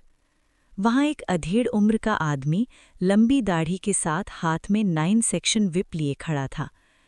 सोचा था कौन होगा फर्स्ट रेट मास्टर, लेकिन इतना जवान हीरो होगा ये उम्मीद नहीं थी। मैं सियो एन हुन हूँ, एक साधारण और अनजान योद्धा। आपसे मिलकर गौरव महसूस करता हूँ। इतनी कम उम्र में और इतनी गहरी मार्शल स्पिरिट। आपकी मार्शल स्पिरिट भी असाधारण है मास्टर, कृपया मुझे अपनी शिक्षा दें। थोड़ी फॉर्मेलिटीज़ के बाद स्पारिंग शुरू हुई। क्लैंग! हॉल ऑफ 8 रिस्पेक्ट्स के मास्टर ने पहला वार किया। उनकी 9 सेक्शन विप सांप की तरह लपकी, हर मूवमेंट डिसिप्लिन्ड और कंट्रोल्ड।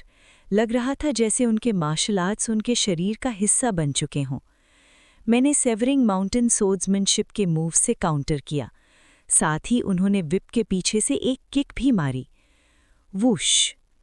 मैं झुक गया, किक से बचा और नीचे से वार करके उनके गार्ड को तोड़ दिया। क्लैंग!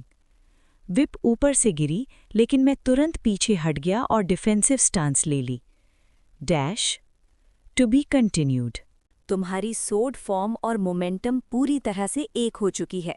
सोड body unity, late first rate. You too master, आपने भी अपनी मार्शल आर्ट्स को पूरी तरह अपने वजूद में मिला लिया है। मैं आपसे बहुत कुछ सीख रहा हूँ। हाँ। उन्होंने मुझे देखते हुए गहरी सांस भरी। इतनी कम उम्र में इस लेवल तक पहुंच जाना, तुम सच में एक जीनियस हो। जीनियस? मेरे होठों पर एक कड़वी सी मुस्कान आ गई। बाहर वालों की नज़र में मैं वाकई एक लाजवाब जीनियस था। लेट 20s में लेट फर्स्ट रेट मास्टरी, ये खुद में एक चमत्कार था। आखिर आम लोगों को फर्स्ट रेट तक पहुंचने में ही कई दशक लग जाते हैं। इस हिसाब से देखा जाए तो मैं बाहर से किसी हेवन सेंट प्रोडिजी से कम नहीं लगता, आसमान से मिला हुआ टैलेंट। लेकिन मैं सच जानता था, मैं कोई स्वर्ग से उतरा हुआ जीनियस नहीं था। मैं जीनियस था ही नहीं। मेरी कमज़ोर सी प्रतिभा की तारीफ के लिए धन्यवाद। मेरे लिए जीनियस कहना तारीफ नहीं थी। इस दुनिया में जीनियस कम होते हैं, पर मीडियोकर लोगों की कमी नहीं। और मैं एक ऐसा मीडियोकर जो रिग्रेशन का फ़ायदा ना होता तो पूरी ज़िंदगी फर्स्ट रेट तक भी नहीं पहुंच पाता। ऐसे में मुझे जीनियस कहना सिर्फ एक धोखा था। इसलिए मैंने फैसला किया, मैं जीनियस का टाइटल अपना लूँगा। अब मैं सोड एनर्जी का यूज़ करूँगा। करो, मैं भी पूरी ताकत से आऊँगा। अगला ही पल हम दोनों एक दूसरे की तरफ लपके। Severing mountain swordsmanship. First move, transcending peaks. मैंने तलवार को बाएं से दाएं मध्य स्तर पर घुमाया। एक अर्धचंद्राकार सोड एनर्जी निकली और हॉल ऑफ 8 रिस्पेक्ट्स के मास्टर की तरफ लपकी। उन्होंने कमर झुकाकर बचाव किया और नीचे से अपनी विप से काउंटर किया।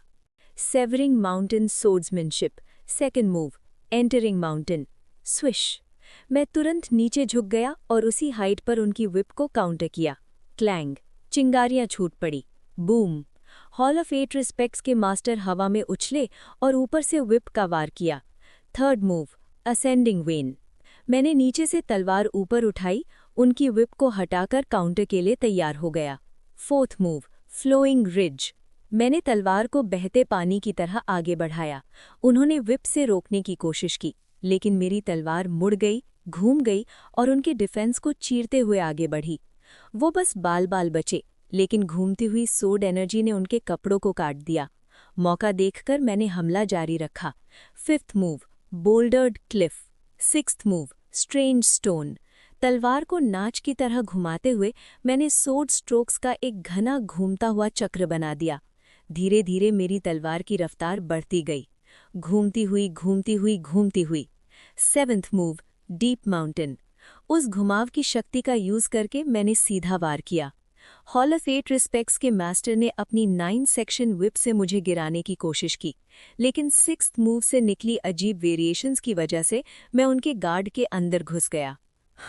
उनका डिफेंस तोड़ते ही मैंने अपना शरीर नीचे दाएं से ऊपर बाएं की तरफ घुमाया और तलवार चला दी। वुश! उन्होंने पूरा चक्कर लगाकर वार से बचाव कर लिया, लेकिन मेरी सोड एनर्जी फिर भी उनके कपड़ों के सामने वाले हिस्से को काट गई। साथ ही उन्होंने घूमते हुए अपनी मोमेंटम का यूज करके 9 सेक्शन विप मेरी तरफ फेंक दी। 8th move, secluded valley. मैंने फिर से तलवार घुमाई और उनकी विप को डिफ्लेक्ट कर दिया, उसकी ताकत को पूरी तरह न्यूट्रलाइज करते हुए। Whoosh whoosh whoosh! उन्होंने पीछे हटकर 3 लगातार वार किए। मैंने तलवार को ऊपर बाएं की तरफ उठाया। 9th move, landscape painting. नीचे दाएं काटा, फिर इंटरनल एनर्जी का यूज करके ऊपर दाएं, फिर नीचे बाएं, 3 बार लगातार। कुल मिलाकर मेरी 6 तलवारों ने उनकी विप को रोक दिया। मैंने तलवार को ऊपर उठाकर स्टैंस ली और इंटरनल एनर्जी खींच ली। 10th move, dragon when. Dragon when ची मेथड की इंटरनल एनर्जी अचानक विस्फोट की तरह फूट पड़ी। बेपनाह शक्ति मेरी तलवार में भर गई और मैंने पूरी ताकत से वार किया। बूम!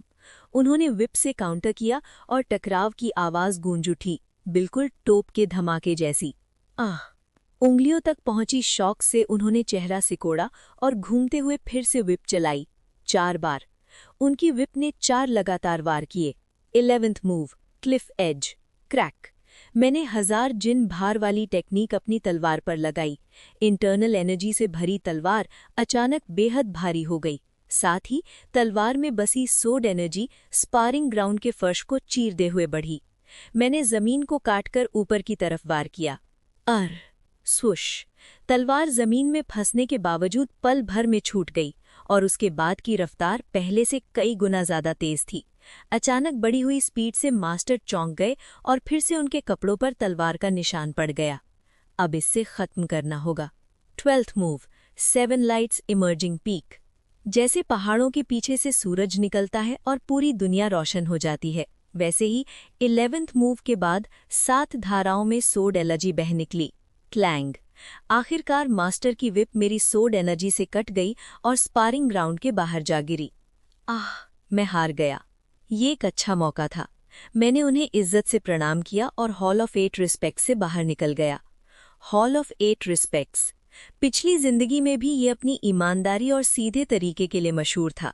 मेरा प्लान था पहले ऐसे ईमानदार फैक्शंस को चैलेंज करना, थोड़ा नाम कमाना, फिर उन शेडी फैक्शंस का सामना करना। इन ड्यूअल्स को जारी रखते हुए मैंने अपने आप से वादा किया, इस जिंदगी में मैं पिनिकल रेल्म तक पहुंचूंगा। इस जन्म में मैं जरूर कामयाब होऊंगा। Chapter 14 talent abandoned by the heavens 2।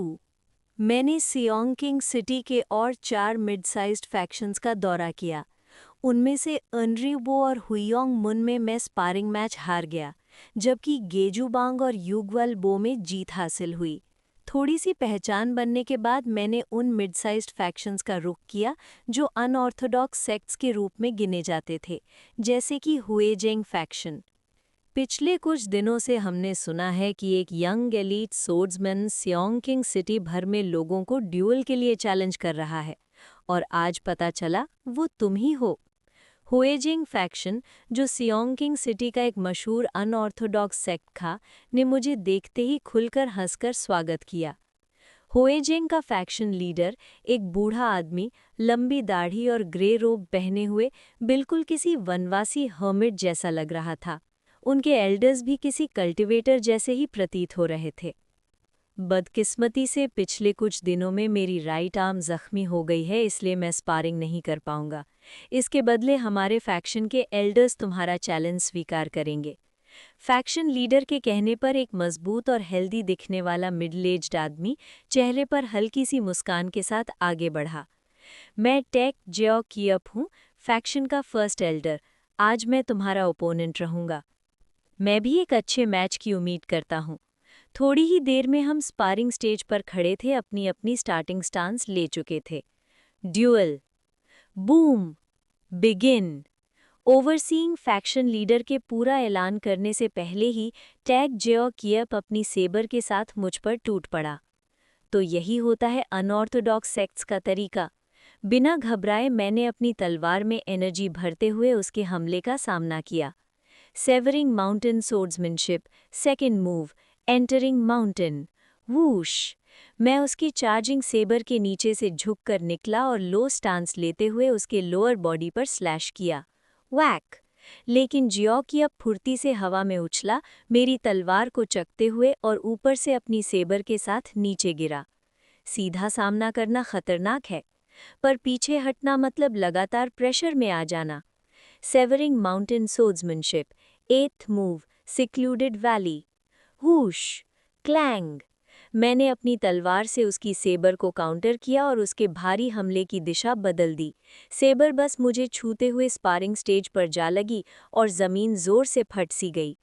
उसके स्ट्राइक के तुरंत बाद के पल को पकड़ते हुए मैंने पलटकर काउंटर अटैक किया। Severing mountain swordsmanship, 5th move, bouldered cliff. Whoosh whoosh whoosh! मैं वहीं घूम गया जैसे कोई सोड डांस कर रहा हूँ, तलवार की मूवमेंट से एक मजबूत डिफेंस बना ली। जियो की अपने एक कदम पीछे लिया और मैंने मौका नहीं छोड़ा। Severing mountain swordsmanship, 4th move, flowing ridge. Boom! तलवार की लहरें पहाड़ों की रिजेस की तरह उसकी तरफ दौड़ पड़ी। जियोकी अपने अपनी सेबर घुमाकर बचाव किया, लेकिन मेरी सोड एनर्जी उसकी गार्ड के बीच से बल खाकर घुस गई। अब इससे खत्म करते हैं। फिट। उसी पल कोई बहुत ही छोटी और तेज चीज सीधे मेरी आंख की तरफ आई। मैं चौंक गया और तुरंत साइड में हट गया, तलवार वापस खींच ली। नीडल? वो एक छोटी सी सुई थी। जियोकी अपने उसे अपने मुंह से शूट किया था। उसके पास एक हिडन नीडल मैकेनिज्म था। ये भी मेरी मार्शल आर्ट्स का हिस्सा है। आशा करता हूँ तुम्हें बुरा नहीं मानोगे। वहीं मुस्कुराता हुआ जियोकी अब फिर से अपनी सेबर के साथ मेरी तरफ बढ़ा। मुझे अजीब सी फ्रेशनेस महसूस हुई।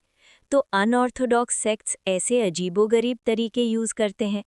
सिर्फ प्योर मार्शल आर्ट्स के हिसाब से देखा जाए तो जियोकी अब हॉल ऑफ 8 रिस्पेक्ट्स के मास्टर से कई लेवल्स नीचे था।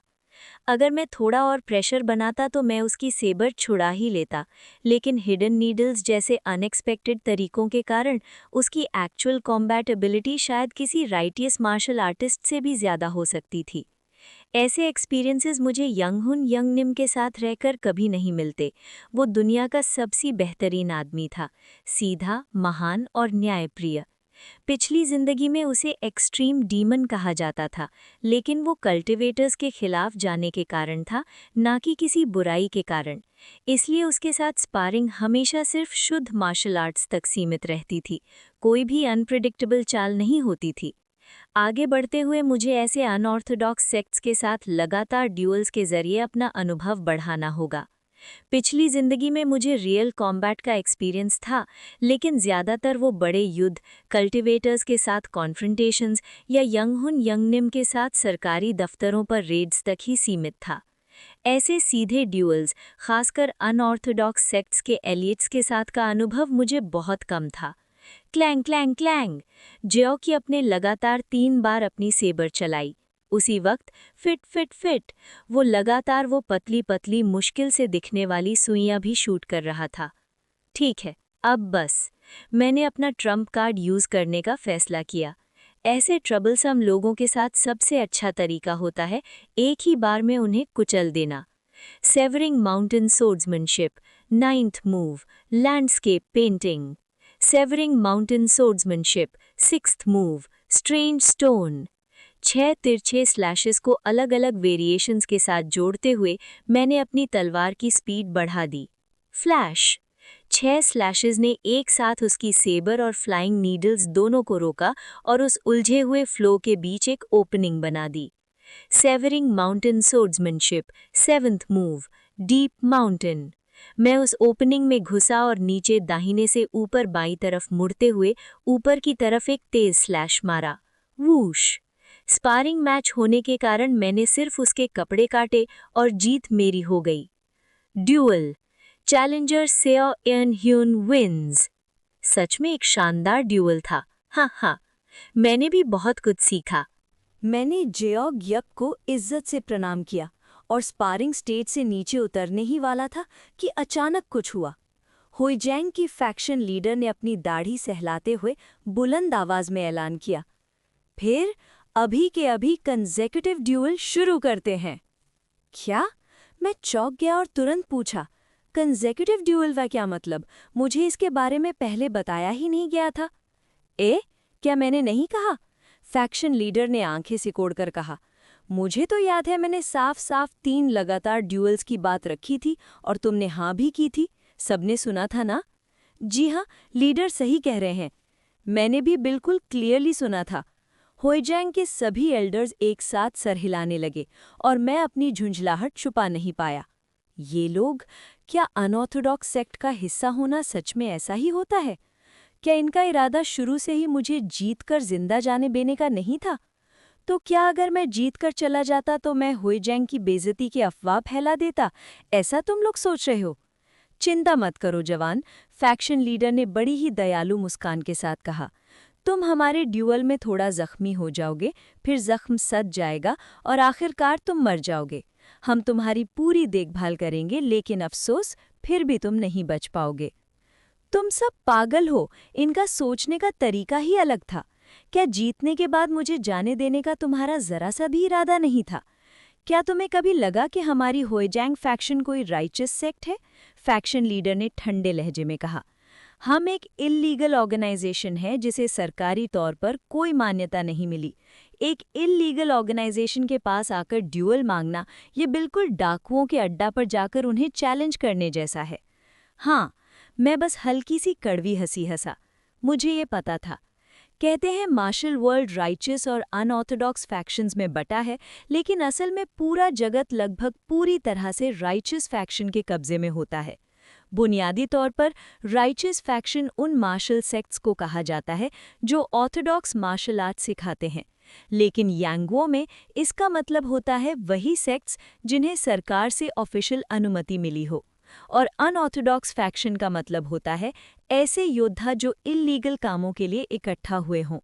इस नज़रिए से देखा जाए तो एक इल्लीगल ऑर्गेनाइजेशन के पास जाकर ड्यूअल मांगना बिल्कुल ही पागलपन था, बिल्कुल डाकुओं के अड्डा पर जाकर उन्हें चैलेंज करने जैसा। हाँ, शहर के अंदर मौजूद मार्शल सेक्ट्स बैंडिट हाइडआउट्स जैसे पूरी तरह नहीं होते, लेकिन असल में फर्क भी ज़्यादा नहीं होता। फिर भी लेकिन सारे अनऑर्थोडॉक्स फैक्शंस पागल और नीचे गिर चुके नहीं होते। जितना मुझे पता है, कुछ अभी भी मार्शल आर्टिस्ट्स का गर्व रखते हैं। लगता है होएजैंग उनमें से नहीं है। अनऑर्थोडॉक्स फैक्शन के पास आना और ड्यूअल मांगना मेरा बिना सोचे समझे लिया गया फैसला नहीं था। पिछली जिंदगी की जानकारी के आधार पर मैंने उन्हीं अनऑर्थोडॉक्स ऑर्गेनाइजेशंस को चुना था जिनके पास अभी भी मार्शल सेक्ट्स का अभिमान था, और होएजैंग उनमें से एक माना जाता था।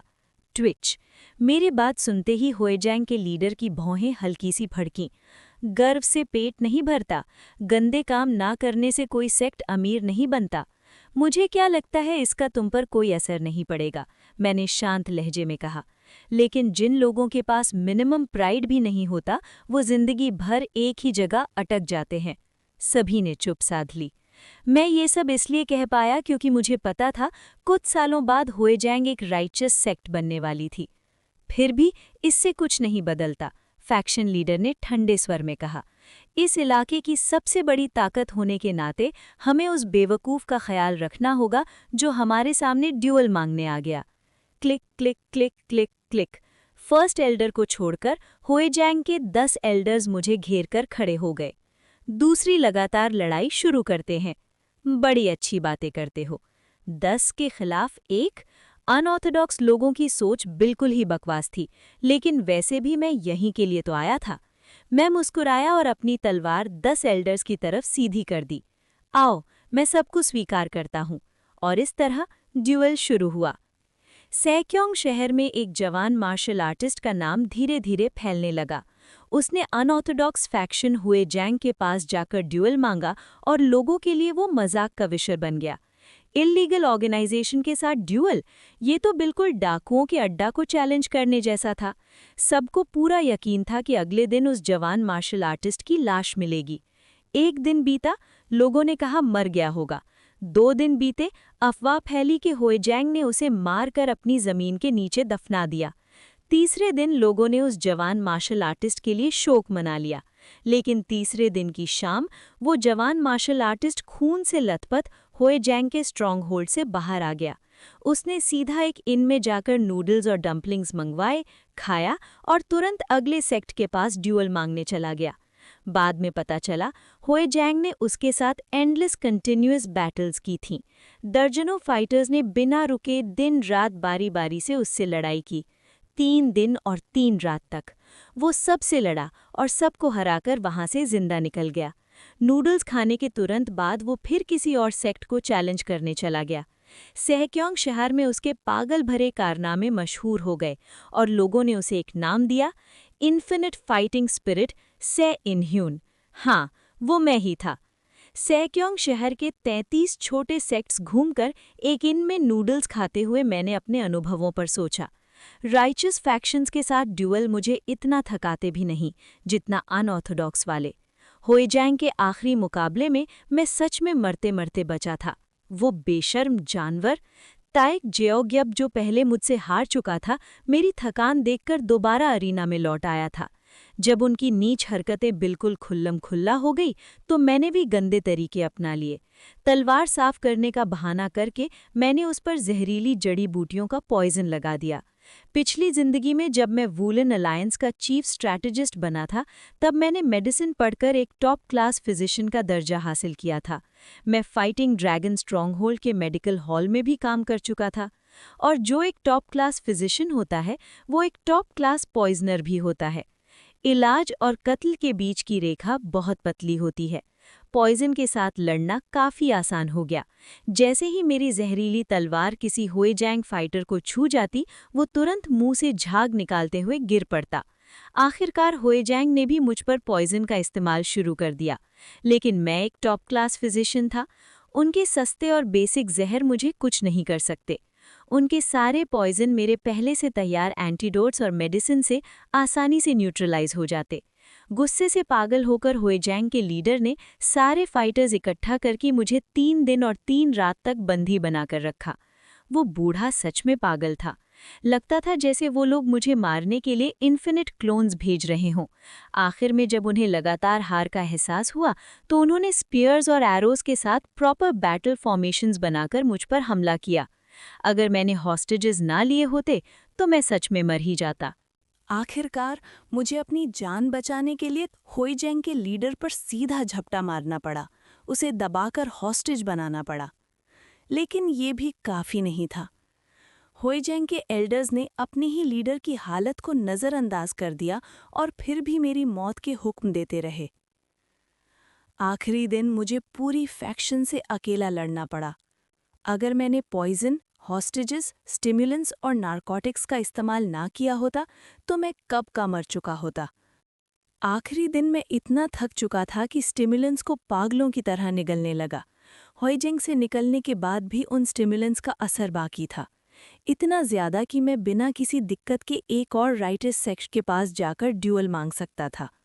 साय, उस दिन को याद करके मैं बेइख्तियार सांस भर लेता हूँ।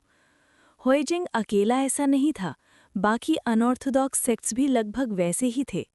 शुरू में सब फेयर ड्यूअल की बात करते, लेकिन जैसे ही मैं जीत जाता, कंटिन्यूअस बैटल्स थोप दी जाती। और अगर मैं फिर भी जीत जाता तो आसपास के डिसाइपल्स अपने हिडन वेपन्स निकालकर एक साथ मुझ पर टूट पड़ते। इसी तरह अनऑर्थोडॉक्स के छोटे-मोटे लोग मेरी ताकत धीरे-धीरे चूस लेते। मैं स्टिमुलेंट्स लेता, पॉइजन फैलाता और अनऑर्थोडॉक्स अटैकर्स से लड़ता। जब मेरी ताकत पूरी तरह खत्म हो जाती तो मैं जान बचाकर भागता, और अगर थोड़ी सी भी ताकत बाकी होती तो पूरी अनऑर्थोडॉक्स फैक्शन से लड़कर उन्हें हराता, फिर निकल जाता। ऐसे ड्यूअल के बाद मैं और स्टिमुलेंट्स लेता और पास के किसी राइटिस सेक्ट में ड्यूअल मांग लेता। राइटिस सेक्ट्स में जान का खतरा नहीं होता था, इसलिए जीत हार का कोई मतलब नहीं था। उसके बाद जीता हूँ या हारा, मैं वहीं रात गुजारने की परमिशन मांग लेता। उनके प्रेमिसेस के अंदर मुझे अनऑर्थोडॉक्स सेक्ट्स के हमलों की चिंता नहीं होती थी। मैं शांति से आराम कर सकता था। इसी तरह मैं स्योकिंग सिटी के अंदर राइटियस और अनऑर्थोडॉक्स सेक्ट्स के बीच घूमता रहा, एक पागल की तरह ड्यूअल्स करता हुआ। लोग मुझे जो भी बुलाएं, crazy lunatic, infinite fighting spirit, मुझे फर्क नहीं पड़ता था। मेरे पास टैलेंट नहीं है। जिस शिखर तक मुझे पहुंचना है वो मेरे टैलेंट से बेइंतहा दूर है। इसलिए मुझे लगातार लड़ना होगा, जिंदगी और मौत की सीमा को पार करते हुए। सिर्फ इसी तरह मैं उस रेल्म तक पहुंच सकता हूं।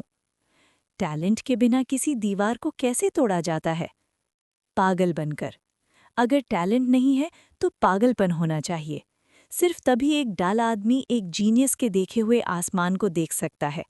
और इसलिए मैंने सिर्फ स्योकिंग सिटी ही नहीं, पूरे यांगवो को छान मारा। राइटियस और अनऑर्थोडॉक्स सभी सेक्ट्स के साथ लगातार ड्यूअल्स करता रहा। 2 साल इसी तरह बीत गए।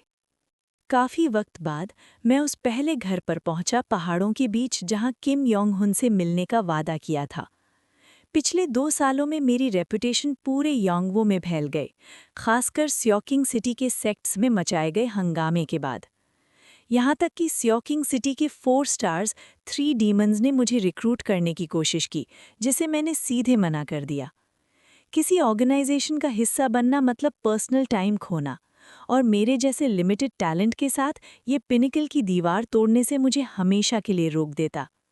इन 2 सालों के हंगामे के दौरान राइटिस्ट सेक्ट्स के साथ ड्यूल्स के नाम पर और अनऑर्थोडॉक्स सेक्ट्स के साथ असली जानलेवा लड़ाई के जरिए मैंने रियल कॉम्बैट एक्सपीरियंस जमा किया। कभी-कभी तो मैं इन्स में बाउंटी हंटर्स के एम्बुश से मुश्किल से बच पाया, जिन्हें अनऑर्थोडॉक्स सेक्ट्स ने भेजा था। मेरा रियल कॉम्बैट एक्सपीरियंस इतना बढ़ गया है कि मैं दावे के साथ कह सकता हूँ कि लेट फर्स्ट रेट एक्सपर्ट के खिलाफ, चाहे वो कितना ही ताकतवर क्यों ना हो, मेरे पास कम से कम 10% जीतने का मौका है।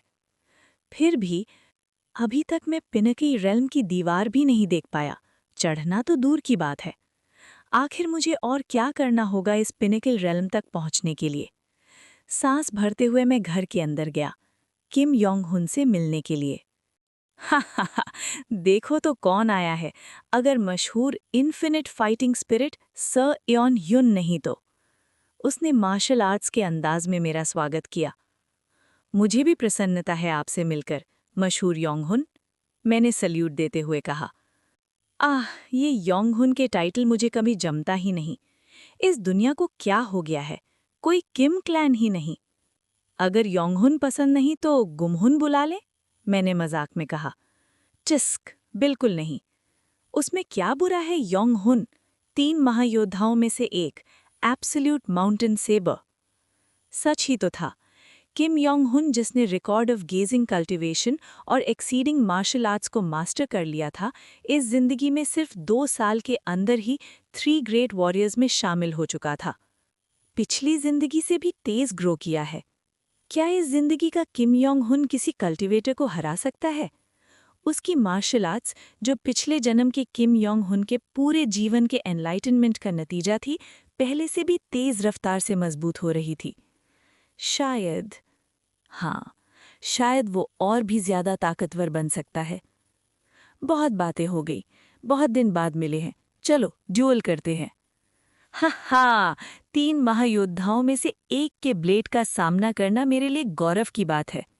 हम इंदौर ड्यूअल अरीना में गए और लड़ाई शुरू हुई। किम योंग-हुन के सामने ऑर्डिनरी टेक्निक्स बेकार हैं, इसलिए मैंने शुरू से ही पूरी सिंसियरिटी के साथ वार किया। Severing mountain swordsmanship, first move, transcending peaks. Severing mountain swordsmanship, 12th move, 7 lights emerging from the peak. मैं उसकी तरफ दौड़ा, एक हॉरिजॉन्टल स्लैश और उसके बाद तलवार के वार से आगे निकलती हुई 7 स्वॉर्ड एनर्जीज। 2 साल पहले से काफी बेहतर हो गए हो, उसने शांत स्वर में कहा। वुश! बिना अपनी सेबर निकाले, सिर्फ उसकी शीत के साथ एक कैजुअल स्विंग और मेरी सारी स्वॉर्ड एनर्जी हवा में बिखर गई। लेकिन अभी भी भद्दी है, तो मुझे कुछ नया दिखाना पड़ेगा। Severing mountain swordsmanship, 13th move, joy of mountains in peaks. मैं अपनी जगह पर तेज घूम गया, 3 स्लैशेस, फिर तलवार ऊपर उठाकर 3 बार नीचे गिराई। क्रॉस डायरेक्शनल स्लैशेस बरसने लगे। सेवरिंग माउंटेन स्वॉर्ड्समैनशिप के 13th मूव के बाद हर टेक्निक एक डिसाइसिव मूव कहलाने लायक थी। इससे बच नहीं पाएगा। लेकिन किम योंग-हुन ने डॉज करने की कोशिश तक नहीं की। उसने अपनी शीथ सेबर आगे बढ़ाई और नीचे से ऊपर की तरफ 2 बार तिरछा स्वीप किया, और मेरी सारी स्वॉर्ड एनर्जी बिना किसी मुश्किल के न्यूट्रलाइज हो गई। फिर ऐसा वार जो न्यूट्रलाइज न हो सके। सेवरिंग माउंटेन स्वॉर्ड्समैनशिप, 14th मूव, ची माउंटेन हार्ट हेवन। वुश! मेरे पूरे शरीर की एनर्जी एक साथ भड़क उठी। विशाल इंटरनल एनर्जी मेरी मेरिडियन से बहती हुई तलवार में समा गई। पहाड़ जैसी ची और आसमान जैसा दिल। जो स्वॉर्ड एनर्जी पहले निरापार थी, वो जमने लगी, एक हल्की सी स्वॉर्ड सिल्क का रूप लेने लगी। वो चीज़ जो सिर्फ पिनिकल रेल्म पर ही मुमकिन होनी चाहिए थी, मैंने उसे जबरदस्ती प्रकट कर दिया। मैं दाहिने से बाएं ऊपर की तरफ तिरछा वार करता हूँ। क्वा ग्वांग! भयंकर स्वॉर्ड एनर्जी किम योंग-हुन की तरफ दौड़ी। उसने अपनी शीथ सेबर उठाई और मेरी स्वॉर्ड एनर्जी के एक बिंदु को बिल्कुल सही निशाना बनाया। अगला ही पल, चंग! मेरी कंडेंस्ड स्वॉर्ड एनर्जी चारों तरफ बिखरकर शून्य में विलीन हो गई। मैं कुछ पल उससे घूरता रह गया। ची माउंटेन हार्ट हेवन मेरी सबसे बड़ी डिसाइसिव टेक्निक, ऐसी जो किसी भी अपोनेंट या टेक्निक को आधा काट देने की क्षमता रखती थी। मुझे यकीन था कि ये पीक लेवल मास्टर्स पर भी काम करेगी, लेकिन उसे एक ही बार में न्यूट्रलाइज होते देख दिल में फ्रस्ट्रेशन का सैलाब आ गया। तुम्हारी पावर ज्यादा फैली हुई है, अपनी स्वॉर्ड एनर्जी को एक ही इंटेंट में ज्यादा कंडेंस करो। एडवाइस के लिए धन्यवाद। अब मेरी बारी। मुझे रिएक्ट करने का मौका दिए बिना उसने स्टांस ली और धीरे से अपनी टेक्निक का नाम बोला। Remotely manage your fleets with confidence. Severing vein saber, fourth move, mountain wind, सूश। आ रहा है। मैंने तुरंत माउंटेन विंड को काउंटर करने के लिए अपनी टेक्निक चला दी। Severing mountain swordsmanship, 15th move, layered mountain. मैंने तलवार घुमाई, एक ही स्लैश से निकली हुई सॉर्ड एनर्जी 3 में बट गई। दोबारा स्लैश, 3 9 में बदल गई। फिर एक और बार, 9 27 हो गई। मैं लगातार सॉर्ड डांस करता रहा, अपनी सॉर्ड एनर्जी को और तोड़ता गया। कुछ ही पलों में मेरे सामने का पूरा स्पेस सॉर्ड एनर्जी से भर गया, बिल्कुल कांटों भरी झाड़ी की तरह। बैंग! माउंटेन विंड का लगभग अदृश्य थ्रस्ट लेयर्ड माउंटेन के बनाए हुए सॉर्ड वॉल को तोड़ नहीं पाया और वहीं बिखर गया। लेकिन जैसे ही लेयर्ड माउंटेन पूरा हुआ, मैं ठंडे पसीने से भीग चुका था, मुश्किल से खड़ा रह पा रहा था। मानसिक बोझ बहुत ज्यादा था। सॉर्ड एनर्जी को तोड़ना बहुत ज्यादा कंसंट्रेशन मांगता है। लेयर्ड माउंटेन जैसे मूव में सॉर्ड एनर्जी को 100 टुकड़ों में बांटकर एक कांटों जैसी दीवार बनाना, ऐसा लगता था जैसे मेरा दिमाग पिघल रहा हो। डिसाइसिव मूव्स का नाम यूं ही नहीं रखा जाता। ये किसी मार्शल आर्ट मास्टर की जिंदगी भर की लगन और एक्सट्रीम फोकस का नतीजा होते हैं। आम मार्शल आर्ट्स में शायद 1-2 ऐसे खौफनाक डिसाइसिव मूव्स होते हैं, पर सेवरिंग माउंटेन सोर्ड्समैनशिप, जो मेरी पिछली जिंदगी के यंगहुन योंगनिम ने इम्प्रूव की थी, उसमें 12 और थे। सच में पागल टैलेंट।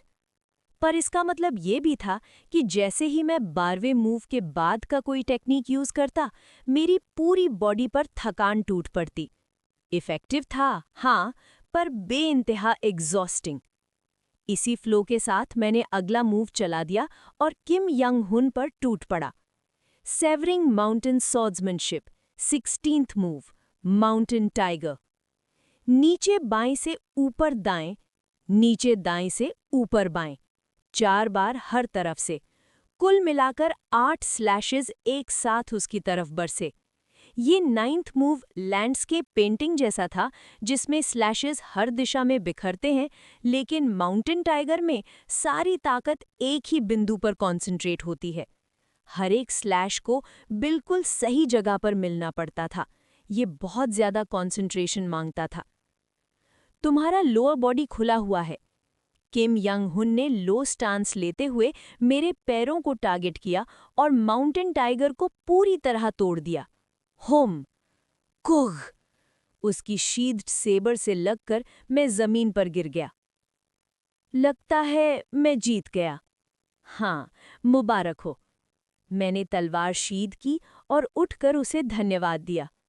उसकी बात से मुझे अपनी टेक्निक्स की कई कमियां समझ आ रही थीं। कुछ देर तक वो मेरी वीकनेसेस और इम्प्रूवमेंट के पॉइंट्स बताता रहा और मैंने सब दिल से याद रखे। 10 रातों तक मुझे ड्यूल्स के जरिए गाइड करने के बाद उसने दोबारा मिलने का वादा किया और चला गया। मैं भी अपनी अगली ड्यूल्स की यात्रा पर निकल पड़ा। और यूं ही समय नदी की तरह बह गया। 3 साल बीत गए। मेरी वापसी को 5 साल हो चुके थे। जिस दिन हमने मिलने का वादा किया था, उस दिन नहीं, बल्कि चेंगजू सिटी के एक मिड साइज्ड सेक्ट के साथ ड्यूअल के बाद किम यंग हुन ने मुझे ढूंढ लिया। काफी वक्त हो गया, infinite fighting madman So Young Hun. Kim young हुन, क्या सच में तुम हो? थोड़ा अजीब लग सकता है, लेकिन अब ऐसा ही हो गया। 3 साल में मेरा निकनेम फाइटिंग स्पिरिट से बदलकर फाइटिंग मैडमैन हो चुका था। मेरा रियल कॉम्बैट एक्सपीरियंस और भी बढ़ गया था, रेप्यूटेशन भी। अनऑर्थोडॉक्स सेक्ट्स के निपटने के चक्कर में मैंने पॉइजन और हिडन वेपन्स जैसे अंडरहैंड स्किल्स भी और पॉलिश कर लिए थे।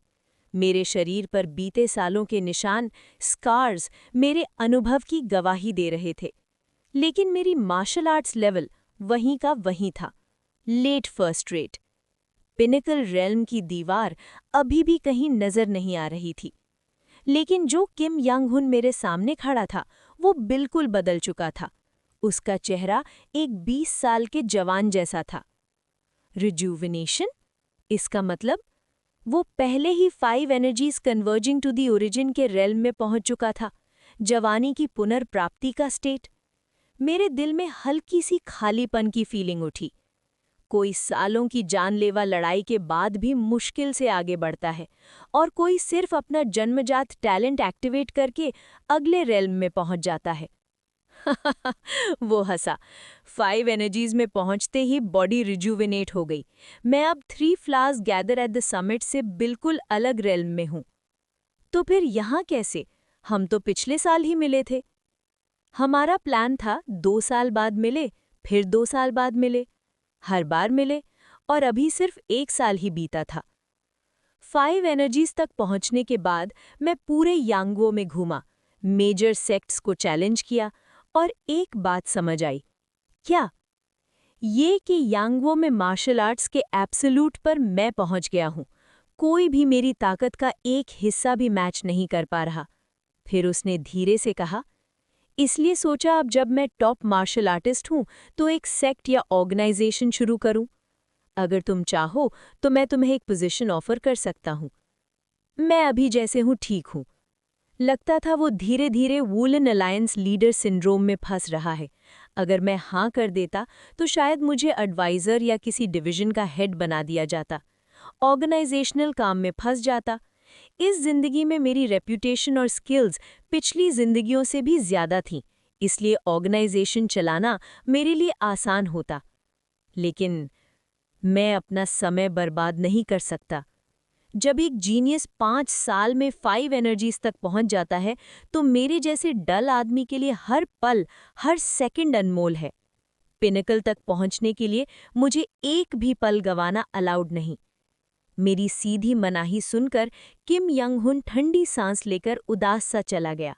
उसने कहा कि ऑर्गेनाइजेशन शुरू करने के बाद शायद हम इतनी बार मिल ना पाएं, और ये भी जोड़ा कि अगर मैं उसके साथ आ जाऊं तो वो हमेशा मुझे स्पारिंग और गाइडेंस दे सकता है।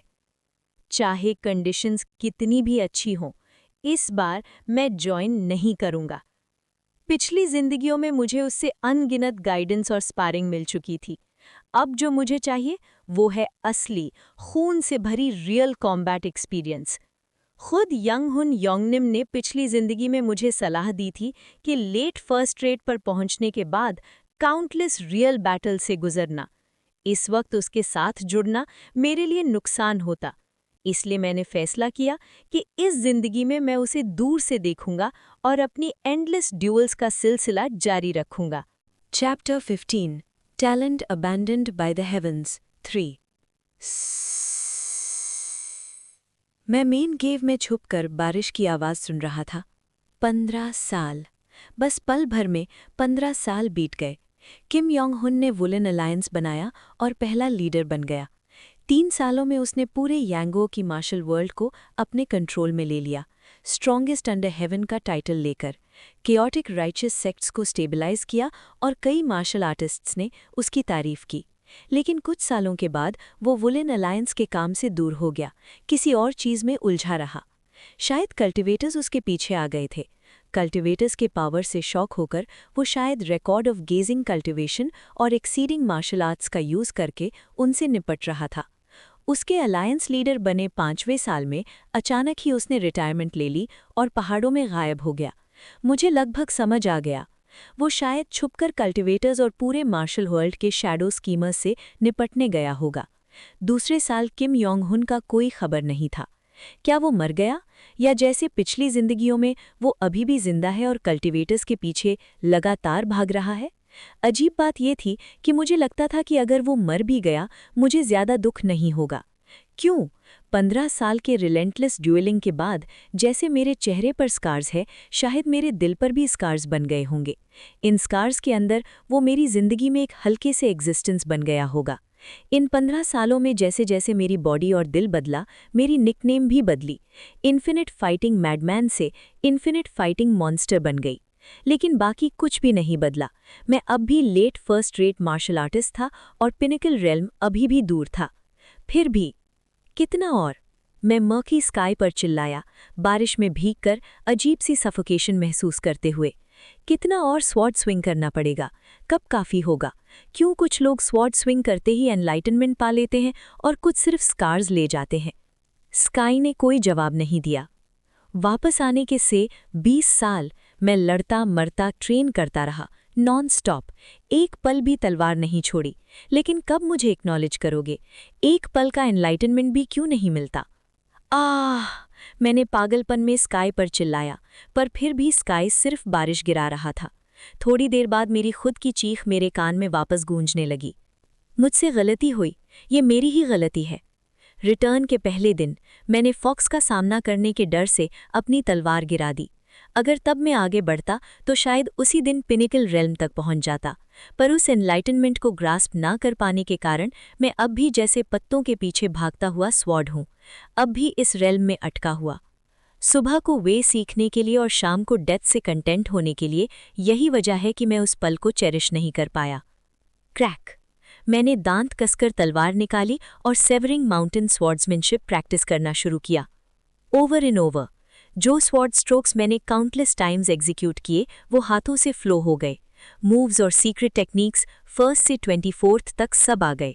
15 साल के फ्लॉज को इम्प्रूव किया, स्वॉर्ड स्ट्रोक्स को परफेक्ट करने की कोशिश की। फिर भी कुछ नहीं बदला और लगता है कुछ भी बदलेगा नहीं। अब और क्या चाहिए तुम्हें मुझसे? आह आह आह! मैं टॉर्मेंट बर्दाश्त नहीं कर पाया और स्वॉर्ड स्ट्रोक्स करने के बाद बैठ गया। अब मेरे स्वॉर्ड स्ट्रोक्स में कोई वीकनेस नहीं बची थी, इम्प्रूवमेंट के लिए कोई जगह नहीं बची थी। पर फिर भी पिनकल रेल्म अभी भी दूर था। आह! क्यों अभी भी मैं इस स्टेट में हूँ? इन सवालों और गुस्से के साथ मैं बस वहां बैठा दर्द में चीख रहा था। बारिश रुक गई। मैं केव से निकला और original destination Bangnip sect in Soyal county गया, अपनी स्पार कंप्लीट की और बाहर आया। सेक्ट लीडर और एल्डर्स के साथ 3 राउंड्स ऑफ स्पार्स हुए और मैंने सबको 5 मूव्स में हरा दिया। वो सब लेट फर्स्ट रेट मास्टर्स थे जैसे मैं, लेकिन अब किसी ने मेरे स्वॉर्ड मूव्स को ब्लॉक या ब्रेक नहीं कर पाए। मेरी रेपुटेशन यांगो की मार्शल वर्ल्ड में फैल चुकी थी और मेरी स्वॉर्ड्समैनशिप पर स्टडीज हो रही थी। इसका मतलब मेरी स्वॉर्ड्समैनशिप के काउंटर मेजर्स हर जगह फैल गए।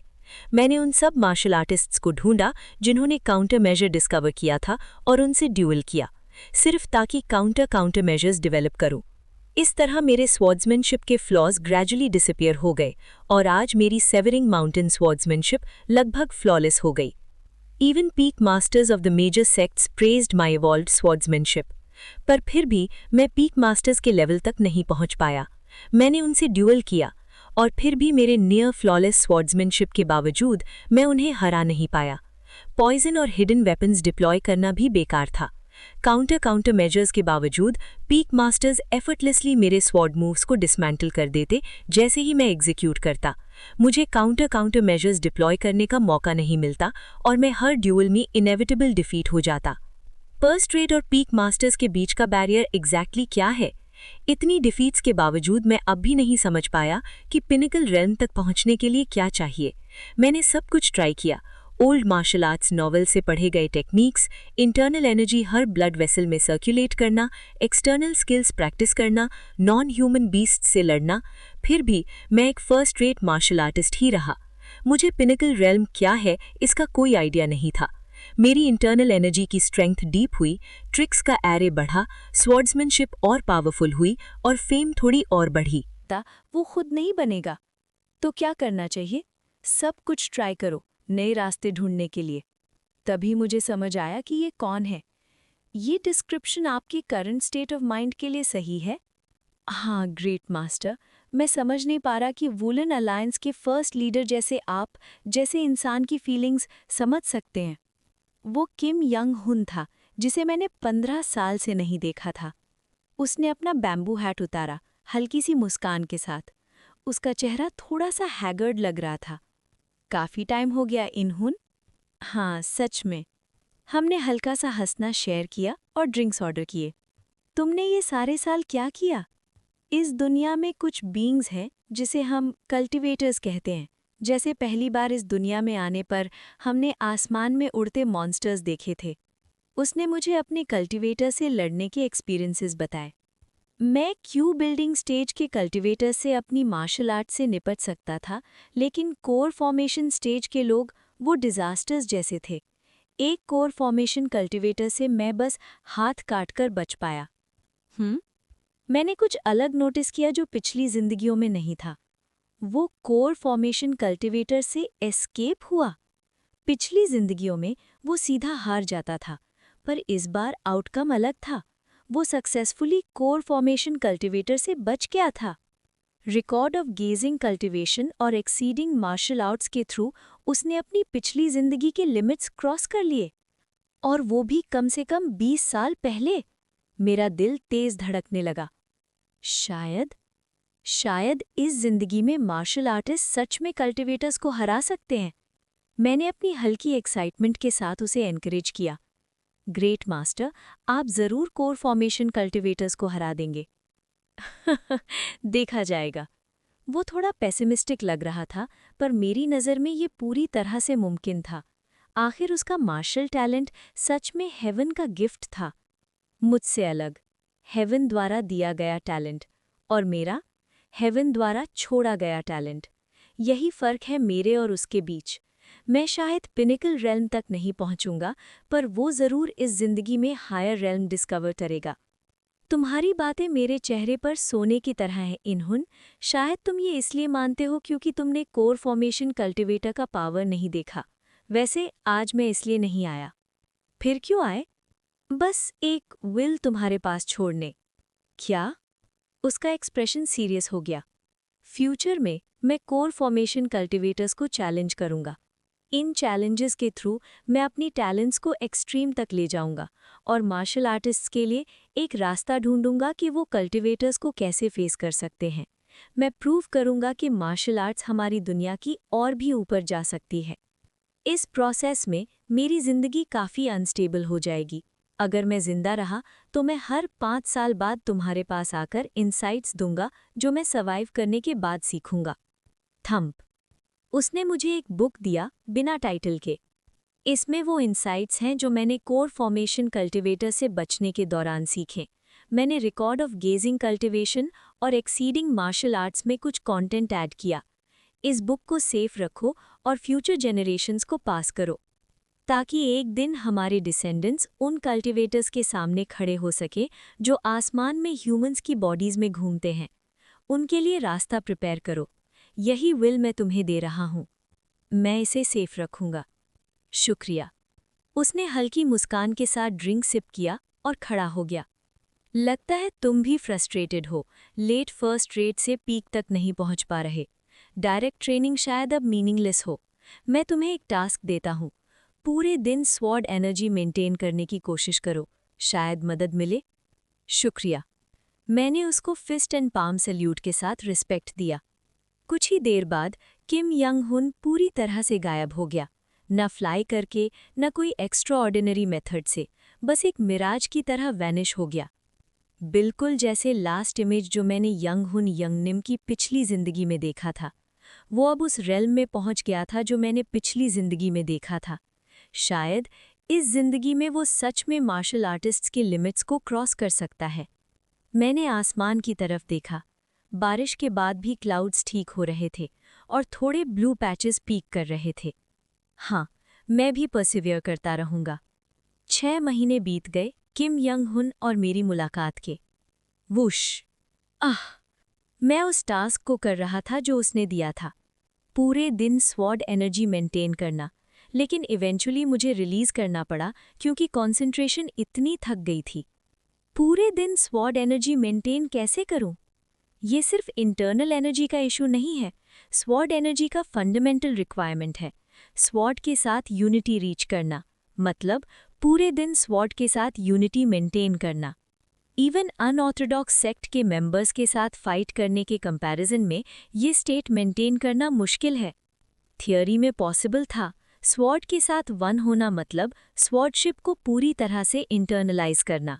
अगर आप अपने एक्शंस में स्वॉर्डशिप के प्रिंसिपल्स एम्बॉडी कर पाओ पूरे दिन, तब ये पॉसिबल है थियोरी में। पर खाना खाते हुए, बाथरूम जाते हुए और बात करते हुए मेंटेन करना, नॉर्मल इंसान की मेंटल स्ट्रेंथ इसे हैंडल नहीं कर सकती। इवन पीक मास्टर्स ये नहीं करते जितना मुझे पता है। सच में पूरे दिन स्वॉर्ड के साथ यूनिटी मेंटेन करना पागलपन है। Chapter 15 talent abandoned by the heavens 5। Even peak masters अगर ये सुनते कि ऐसे कुछ कर रहे हो तो शायद तुरंत रोक देते और कहते बस करो, ये इम्पॉसिबल है। पर अगर तुम पागल नहीं होगे तो ये अजीब नहीं होगा। हाँ, ये कुछ ऐसा है जो पीक मास्टर्स भी नहीं करते। शायद उन्होंने भी पीक मास्टर्स बनने के लिए ये नहीं किया, पर मुझे करना ही होगा क्योंकि मेरे पास टैलेंट नहीं है। स्लो लर्नर को जीनियस के लेवल तक पहुंचना है। मुझे जीनियस से भी ज्यादा पागल होना होगा। व्रूम। मैंने अपनी सांस संभाली और फिर से स्वॉर्ड में एनर्जी इन्फ्यूज की। मुझे जीनियस से भी ज्यादा, काफी ज्यादा इंसेन होना होगा। मेरा दिमाग लगभग जलने लगा। मुझे अपने एनर्जी चैनल्स ट्विस्ट होते हुए फील हो रहे थे। शायद किम योंग हुन के पहले मैं इस इंसेन ट्रेनिंग के चक्कर में मर जाऊं, पर फिर भी चलेगा। बस अगर मैं सुबह एनलाइटनमेंट पा सकूं। जब मैं स्वॉर्ड एनर्जी मेंटेन कर रहा था, मेरी सांस तेज हो गई और एनर्जी चैनल सर्ज करने लगे। मेरा सिर खाली सा फील हो रहा था और सोचना मुश्किल हो गया था। मैं लंच से लेकर शाम तक स्वॉर्ड एनर्जी इन्फ्यूज कर रहा था। शाम तक मर जाऊं, चलता है। मैं स्वॉर्ड एनर्जी मेंटेन करता रहा और फिर एक छोटी सेक्ट में गया उन्हें ड्यूअल के लिए चैलेंज करने। काफी टाइम हो गया, तुम्हारे लिए भी वही। और फिर 5 साल और बीत गए। किम योंग हुन फिर से मुझे मिला। तुम लग रहे हो पेल, क्या तुम अपने आप को ज्यादा पुश नहीं कर रहे? तुम्हारी वाइटल एनर्जी काफी डिप्लीट लग रही है। यही जरूरी है अगर मैं पिनिकल रैम तक पहुंचना चाहता हूं। सच्ची। पूरे दिन स्वॉर्ड एनर्जी मेंटेन करने की प्रैक्टिस और एंडलेस ड्यूअल्स और रियल बैटल्स के बावजूद मैं अब भी late first rate martial artist ही था। नेक्स्ट रैम का बैरियर अभी भी सामने नहीं आया। मैं अभी भी समझ नहीं पा रहा था। किम योंग हुन थोड़ा इनक्रेडुलस लग रहा था मेरे वर्ड्स पर। उसकी रिजुविनेटेड टाइट फोरहेड पर छोटी सी रिंकल पड़ गई। उसने पूछा, तुमने ट्रेनिंग कभी नहीं रोकी, फिर भी नेक्स्ट लेवल पर नहीं गए? हाँ, पर इस वजह से मेरा स्वॉर्ड एनर्जी का अंडरस्टैंडिंग अब पियर्स से काफ़ी सुपीरियर है। अब मैं स्वॉर्ड एनर्जी सिर्फ स्वॉर्ड्स में नहीं बल्कि चॉपस्टिक्स, ब्रांचेस, पेपर, क्लॉथ में भी इन्फ्यूज़ कर सकता था और उन्हें स्वॉर्ड की तरह यूज़ कर सकता था। सेम रेल्म के फर्स्ट रेट मार्शल आर्टिस्ट के अगेंस्ट मेरी कॉम्बैट एक्सपीरियंस और स्वॉर्ड एनर्जी अंडरस्टैंडिंग सिर्फ मुझे 30% चांस ऑफ विनिंग देती थी, चाहे उनके मार्शल आर्ट्स कितने भी स्ट्रॉन्ग हो। पर फिर भी पीक मास्टर्स के अगेंस्ट मैं सिर्फ 3 सेकंड से ज़्यादा सर्वाइव नहीं कर सकता था। उसकी नज़र मेरे स्वॉर्ड पकड़े हाथ पर शिफ्ट हुई। कितना अजीब है, तुम अपने स्वॉर्ड के साथ पहले से ज़्यादा वन हो गए हो, फिर भी पिनिकल रेल्म तक नहीं गए। मुझे लगा कि जो टास्क मैंने दिया था वो तुम्हारे प्रैक्टिकल एक्सपीरियंस के लिए काफ़ी होगा नेक्स्ट स्टेज तक पहुंचने के लिए। मैंने थोड़ी बिटर स्माइल के साथ मुस्कुराया। हाँ, यही मेरी टैलेंट है। हेवन द्वारा डिस्कार्डेड टैलेंट। साह, ज़्यादा उदास मत हो। तुम्हारे डिटर्मिनेशन के साथ तुम ज़रूर पिनिकल रेल्म तक पहुंच जाओगे। सच्ची, मैंने एक्सपेक्ट नहीं किया था कि तुम एक्चुअली इतना क्रेजी टास्क अकम्प्लिश करोगे। शुक्रिया। मैंने हल्की मुस्कान के साथ स्वॉर्ड एनर्जी इन्फ्यूज़ की। अब मैं आधा दिन बिना ब्रेक स्वॉर्ड एनर्जी मेंटेन कर सकता था। उसके बाद मेरा सर दर्द करने लगता और एनर्जी चैनल्स कियोटिक हो जाते। फिर भी मैं उस स्टेट में आधा दिन और पुश कर सकता था। जैसे ही मैंने ये किया, एनर्जी चैनल्स ट्विस्ट होने लगे और मैं हर घंटे लगभग 1 बार नोज ब्लीड करने लगता। पर अपनी विल पावर से मैं अभी भी एंड्योर कर सकता था। पर जानते हुए कि इससे आगे पुश करना शायद मौत ला सकता है, मैंने आगे फोर्स नहीं किया। मुझे पॉइंटलेस नहीं मरना बिना एनलाइटनमेंट के एक ग्लिमर के भी। मैंने स्वॉर्ड एनर्जी मेंटेन करना वहाँ रोक दिया और रेस्ट लिया। अगर मैं सच में पूरे दिन स्वॉर्ड एनर्जी मेंटेन कर पाऊँ बिना स्ट्रेन के, शायद तब रास्ता दिखे। हाँ, मुझे उम्मीद है कि तुम सक्सीड करोगे। और ये लो, बातें करने के बाद किम योंग हुन ने मुझे एक और अनटाइटल्ड बुक दिया। इसमें वो इंसाइट्स हैं जो मैंने कोर फॉर्मेशन कल्टीवेटर से लड़ते और बचते दौरान सीखे। मैंने अपनी एबिलिटीज़ को एक्यूरेटली गेज किया और कल्टीवेटर के टेक्निक्स का सामना जितना हो सका इंड्योर किया और एस्केप किया। सिर्फ एस्केप के इंसाइट्स इतने बड़े? मैं थोड़ा सरप्राइज हुआ बुक का थिकनेस देखकर। ये रिकॉर्ड ऑफ गेजिंग कल्टीवेशन और एक्सीडिंग मार्शल आर्ट्स के कंप्लीट वॉल्यूम के बराबर था। कोर फॉर्मेशन कल्टीवेटर एक नेचुरल डिजास्टर के जैसे हैं। ये इंसाइट्स नेचुरल हैं। वाओ! मैं अमेज हो गया जब मैंने इंसाइट्स रिसीव किए। मैं इसे फ्यूचर जनरेशंस के लिए सेफ रखूंगा। शुक्रिया एउनह्यॉन। उसने हार्टी लाफ किया, लिकर ड्रिंक किया, फिर खड़ा हो गया।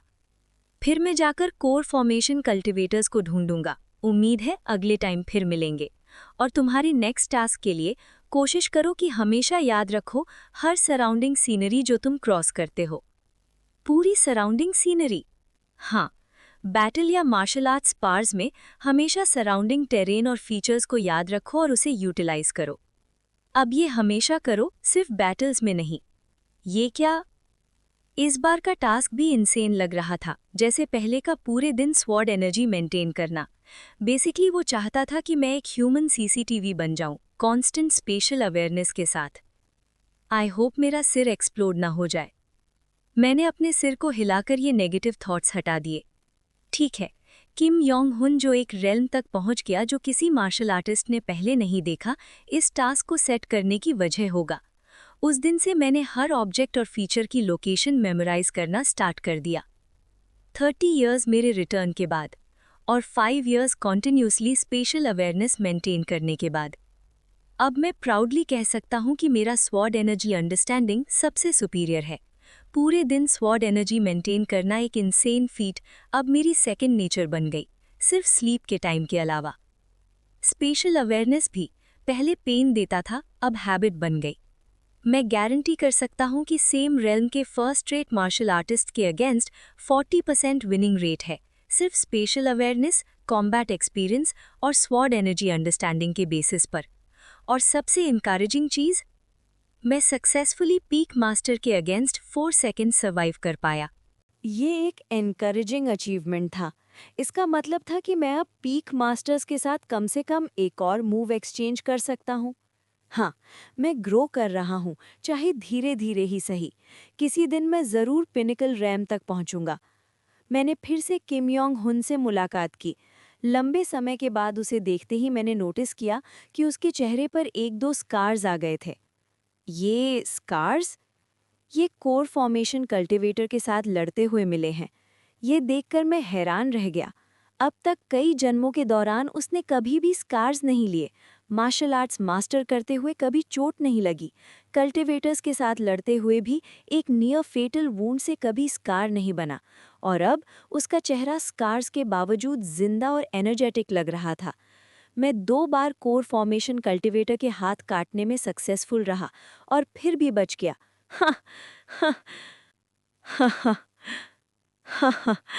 तुम्हें देखना चाहिए था। डिग्निफाइड कल्टीवेटर एक मॉर्टल से हारकर पागल हो गया। मैं सच में अस्टॉनिश था। वो ग्रेजुअली मार्शल आर्ट्स के लिमिट्स को पार कर रहा था। लिटिल बाय लिटिल ये पास हो रहा है। सिर्फ मैं नहीं, बल्कि एक जीनियस ऑफ द मिलेनियम भी मेरे रिटर्न से फ़ायदा उठा रहा था। बिट बाय बिट, धीरे धीरे अपनी लिमिट्स को तोड़ते हुए और नई राह बनाते हुए। क्लैक! मैंने उसके दिए हुए इंसाइट एक्सेप्ट किए, जो उसने रिपीटेडली कोर फॉर्मेशन कल्टीवेटर के हाथ काट कर गेन किए थे। अगर मैं ये इंसाइट्स नेक्स्ट लाइफ में किम योंग हुन को पास करूं, शायद वो फिर से अपनी लिमिट्स तोड़ दे। उसके हेवन सेंट मार्शल टैलेंट के साथ नए रास्ते एक्सप्लोर करते रहना शायद मार्शल आर्टिस्ट्स को कल्टीवेटर्स के वर्ल्ड में डोमिनेट करने का रास्ता मिले। मेरा प्राइमरी गोल हमेशा से ये रहा है कि 5 energies converging to the origin की स्टेट तक पहुंचूं, कल्टीवेटर बनूं, अपना रेल्म एलिवेट करूं और फिर प्रीवियस वर्ल्ड में वापस आकर लाइफ जीऊं, बिना रिटर्न की एबिलिटी के। तो कल्टिवेटर्स को डिफीट करना ही मेरा सोल पर्पस नहीं था, पर उसके फीट्स देखकर मैंने सोचा, मार्शल आर्ट्स, ये ह्यूमन बॉडी से अचीवेबल पावर कल्टिवेटर्स के बिना कितनी दूर जा सकती है। ऐसे सवाल और एक्सपेक्टेशंस मेरे अंदर जाग गए। मैं ये इंसाइट्स भी संभाल लूंगा। मैंने उसकी इंसाइट्स एक्सेप्ट किए और किम योंग हुन थोड़ी राय स्माइल के साथ ग्लास उठाता हुआ बोला, पर तुम, उसकी नज़र में थोड़ी सिंपैथी थी, जैसे वो मुझे देख रहा हो। तुम अभी तक पिनकल रेल्म तक नहीं पहुंच पाए। सिर्फ देखकर पता चल गया? हाँ, तुम्हारी नज़र से ही पता चल जाता है। तुम समझ जाओगे जब तुम पीक पर पहुंचोगे। कॉन्स्टेंटली स्वॉर्ड एनर्जी मेंटेन करना या स्पेशियल अवेयरनेस एक्टिव रखना, ये सिर्फ एक अटेम्प्ट है विजन को मिमिक करने का, जो तुम पिनकल रेल्म में अपने फिजिकल सेंसेस से गेन करते हो। पर इतना मिमिक करने के बावजूद मुझे समझ नहीं आ रहा कि तुम्हारी विजन सिर्फ इमिटेशन तक ही क्यों रुकी है। श्श, उसने सॉफ्टली साई किया। मैं जानता था कि तुम्हारा टैलेंट डल है, पर यह ऑलमोस्ट ऐसा लग रहा है जैसे तुम इनहेरेंटली मार्शल आर्ट्स के लिए सूटेड नहीं हो। श्श, किम योंग हुन ने और ड्रिंक लिया। जब उसने मेरा डाउनकास्ट एक्सप्रेशन देखा, मैं भी साइलेंटली ड्रिंक कर रहा था। ठीक है, तो मैं तुम्हें पीक का विजन मिमिक करना कंटिन्यू करने के लिए गाइड करूंगा, जैसे तुम कर रहे हो। तुम स्पेस को याद रखते हो, अब साउंड्स, टेम्परेचर और स्किन पर टच, हत्ता टेस्ट भी याद रखो। अपने सारे सेंसेस कंटिन्यूसली एक्टिवेट करो, उन्हें लिमिट्स तक ट्रेन करो, कॉन्स्टेंटली इन्फॉर्मेशन अब्जॉर्ब करो, उस स्टेट में स्वॉर्ड एनर्जी मेंटेन करते हुए और रियल बैटल्स एक्सपीरियंस करते हुए। यही एक तरीका है किसी टैलेंटलेस इंसान को पीक रेल्म एंटर करने का। विजन ऑफ पीक मास्टर्स, ये सब मुझे क्यों बता रहे हो? अब तक पिनकल रेल्म के मार्शल आर्टिस्ट्स ने कभी पहले रेट मास्टर्स को ये इन्फॉर्मेशन नहीं बताई। एक्सप्लेन करना उनके लिए इनकॉम्प्रिहेंसिबल होता और शायद डिल्यूजन्स ला सकता था। सिर्फ एक केस होता है जब ये इन्फॉर्मेशन फर्स्ट रेट मास्टर्स को दी जाती है। ये इसलिए क्योंकि मैं पिनकल रेल्म तक पहुंच सकता हूँ। फर्स्ट रेट के टॉप पर, जो लोग पिनकल के रेल्म की तरफ देख रहे हैं, super first rate martial artists. Honestly मैं समझ नहीं पा रहा कि तुम अभी तक लेट फर्स्ट रेट हो, बस तुम्हारे हाथ देखकर। किम योंग हुन ने मेरा स्वॉर्ड पकड़ा हाथ देखा। तुम नहीं जानते, लेकिन पिनकल रेल्म के मार्शल आर्टिस्ट्स की विजन बिल्कुल अलग होती है उनके कंपैरिजन में जो नीचे होते हैं। ये 3 flowers gather at the top और 5 energies converging to the origin के साथ भी सेम है। और मेरे पर्सपेक्टिव से एक्सट्रीम ऑफ 5 एनर्जीज में तुम्हारा स्वॉर्ड और हाथ आधा मेल्ट हो चुका है एक दूसरे में। यूजुअली एक first rate martial artist peak तक इस पॉइंट पर पहुंचता है, पर मुझे समझ नहीं आ रहा कि तुम्हारी विजन अभी तक ओपन क्यों नहीं हुई। इसीलिए मैं तुम्हें ये फ्रैगमेंटेड इन्फॉर्मेशन दे रहा हूँ। मेरा स्वॉर्ड और हाथ आधा मेल्ट हो चुका है एक दूसरे में। मैंने अपना हाथ देखा, बस लग रहा था जैसे स्वॉर्ड स्कैबर्ड पर रेस्ट कर रहा हो। एक्चुअल में ऐसा नहीं था, पर जो उसने बताया ये कुछ था जो मैंने रिसेंटली फील करना स्टार्ट किया था, जैसे स्वॉर्ड और मेरा हाथ एक हो गए हों। पर क्या 5 एनर्जीज लेवल के मास्टर मेरे थॉट्स पढ़ सकते हैं? बहुत दूर। मुझे और कितनी दूर जाना होगा इस रेल्म तक पहुंचने के लिए? नहीं, सोचना बंद करो। शुक्रिया, मैं आपकी इनवैल्यूएबल एडवाइस के बेसिस पर टायरलेसली ट्रेन करता रहूंगा। नॉड। उसने सॉफ्टली स्माइल किया और नॉड किया, फिर फैंटम की तरह वैनिश हो गया मेरे आंखों के सामने। इनमें अपना ऑर्डर फिनिश करने के बाद मैं स्टैंड हुआ। Remember the space. और नेक्स्ट? हाँ, अब साउंड्स याद करते हैं। मैंने सराउंडिंग मिसलेनियस नॉइज़ को अपने माइंड में अब्जॉर्ब करना स्टार्ट किया। दिमाग ऑलमोस्ट एक्सप्लोड होने जैसे फील हुआ, पर यह भी familiar हो जाएगा। जैसे जैसे साउंड्स familiar होते गए, नेक्स्ट टेम्परेचर, ह्यूमिडिटी और टच के बारे में इन्फॉर्मेशन याद करना स्टार्ट किया। फिर टेस्ट की इन्फॉर्मेशन। काउंटलेस इन्फॉर्मेशन अब्जॉर्ब और रीअब्जॉर्ब करते हुए, कंटिन्यूअसली रियल बैटल्स एक्सपीरियंस करते हुए। मैं डेफिनेटली पिनकल रेल्म तक पहुंचूंगा।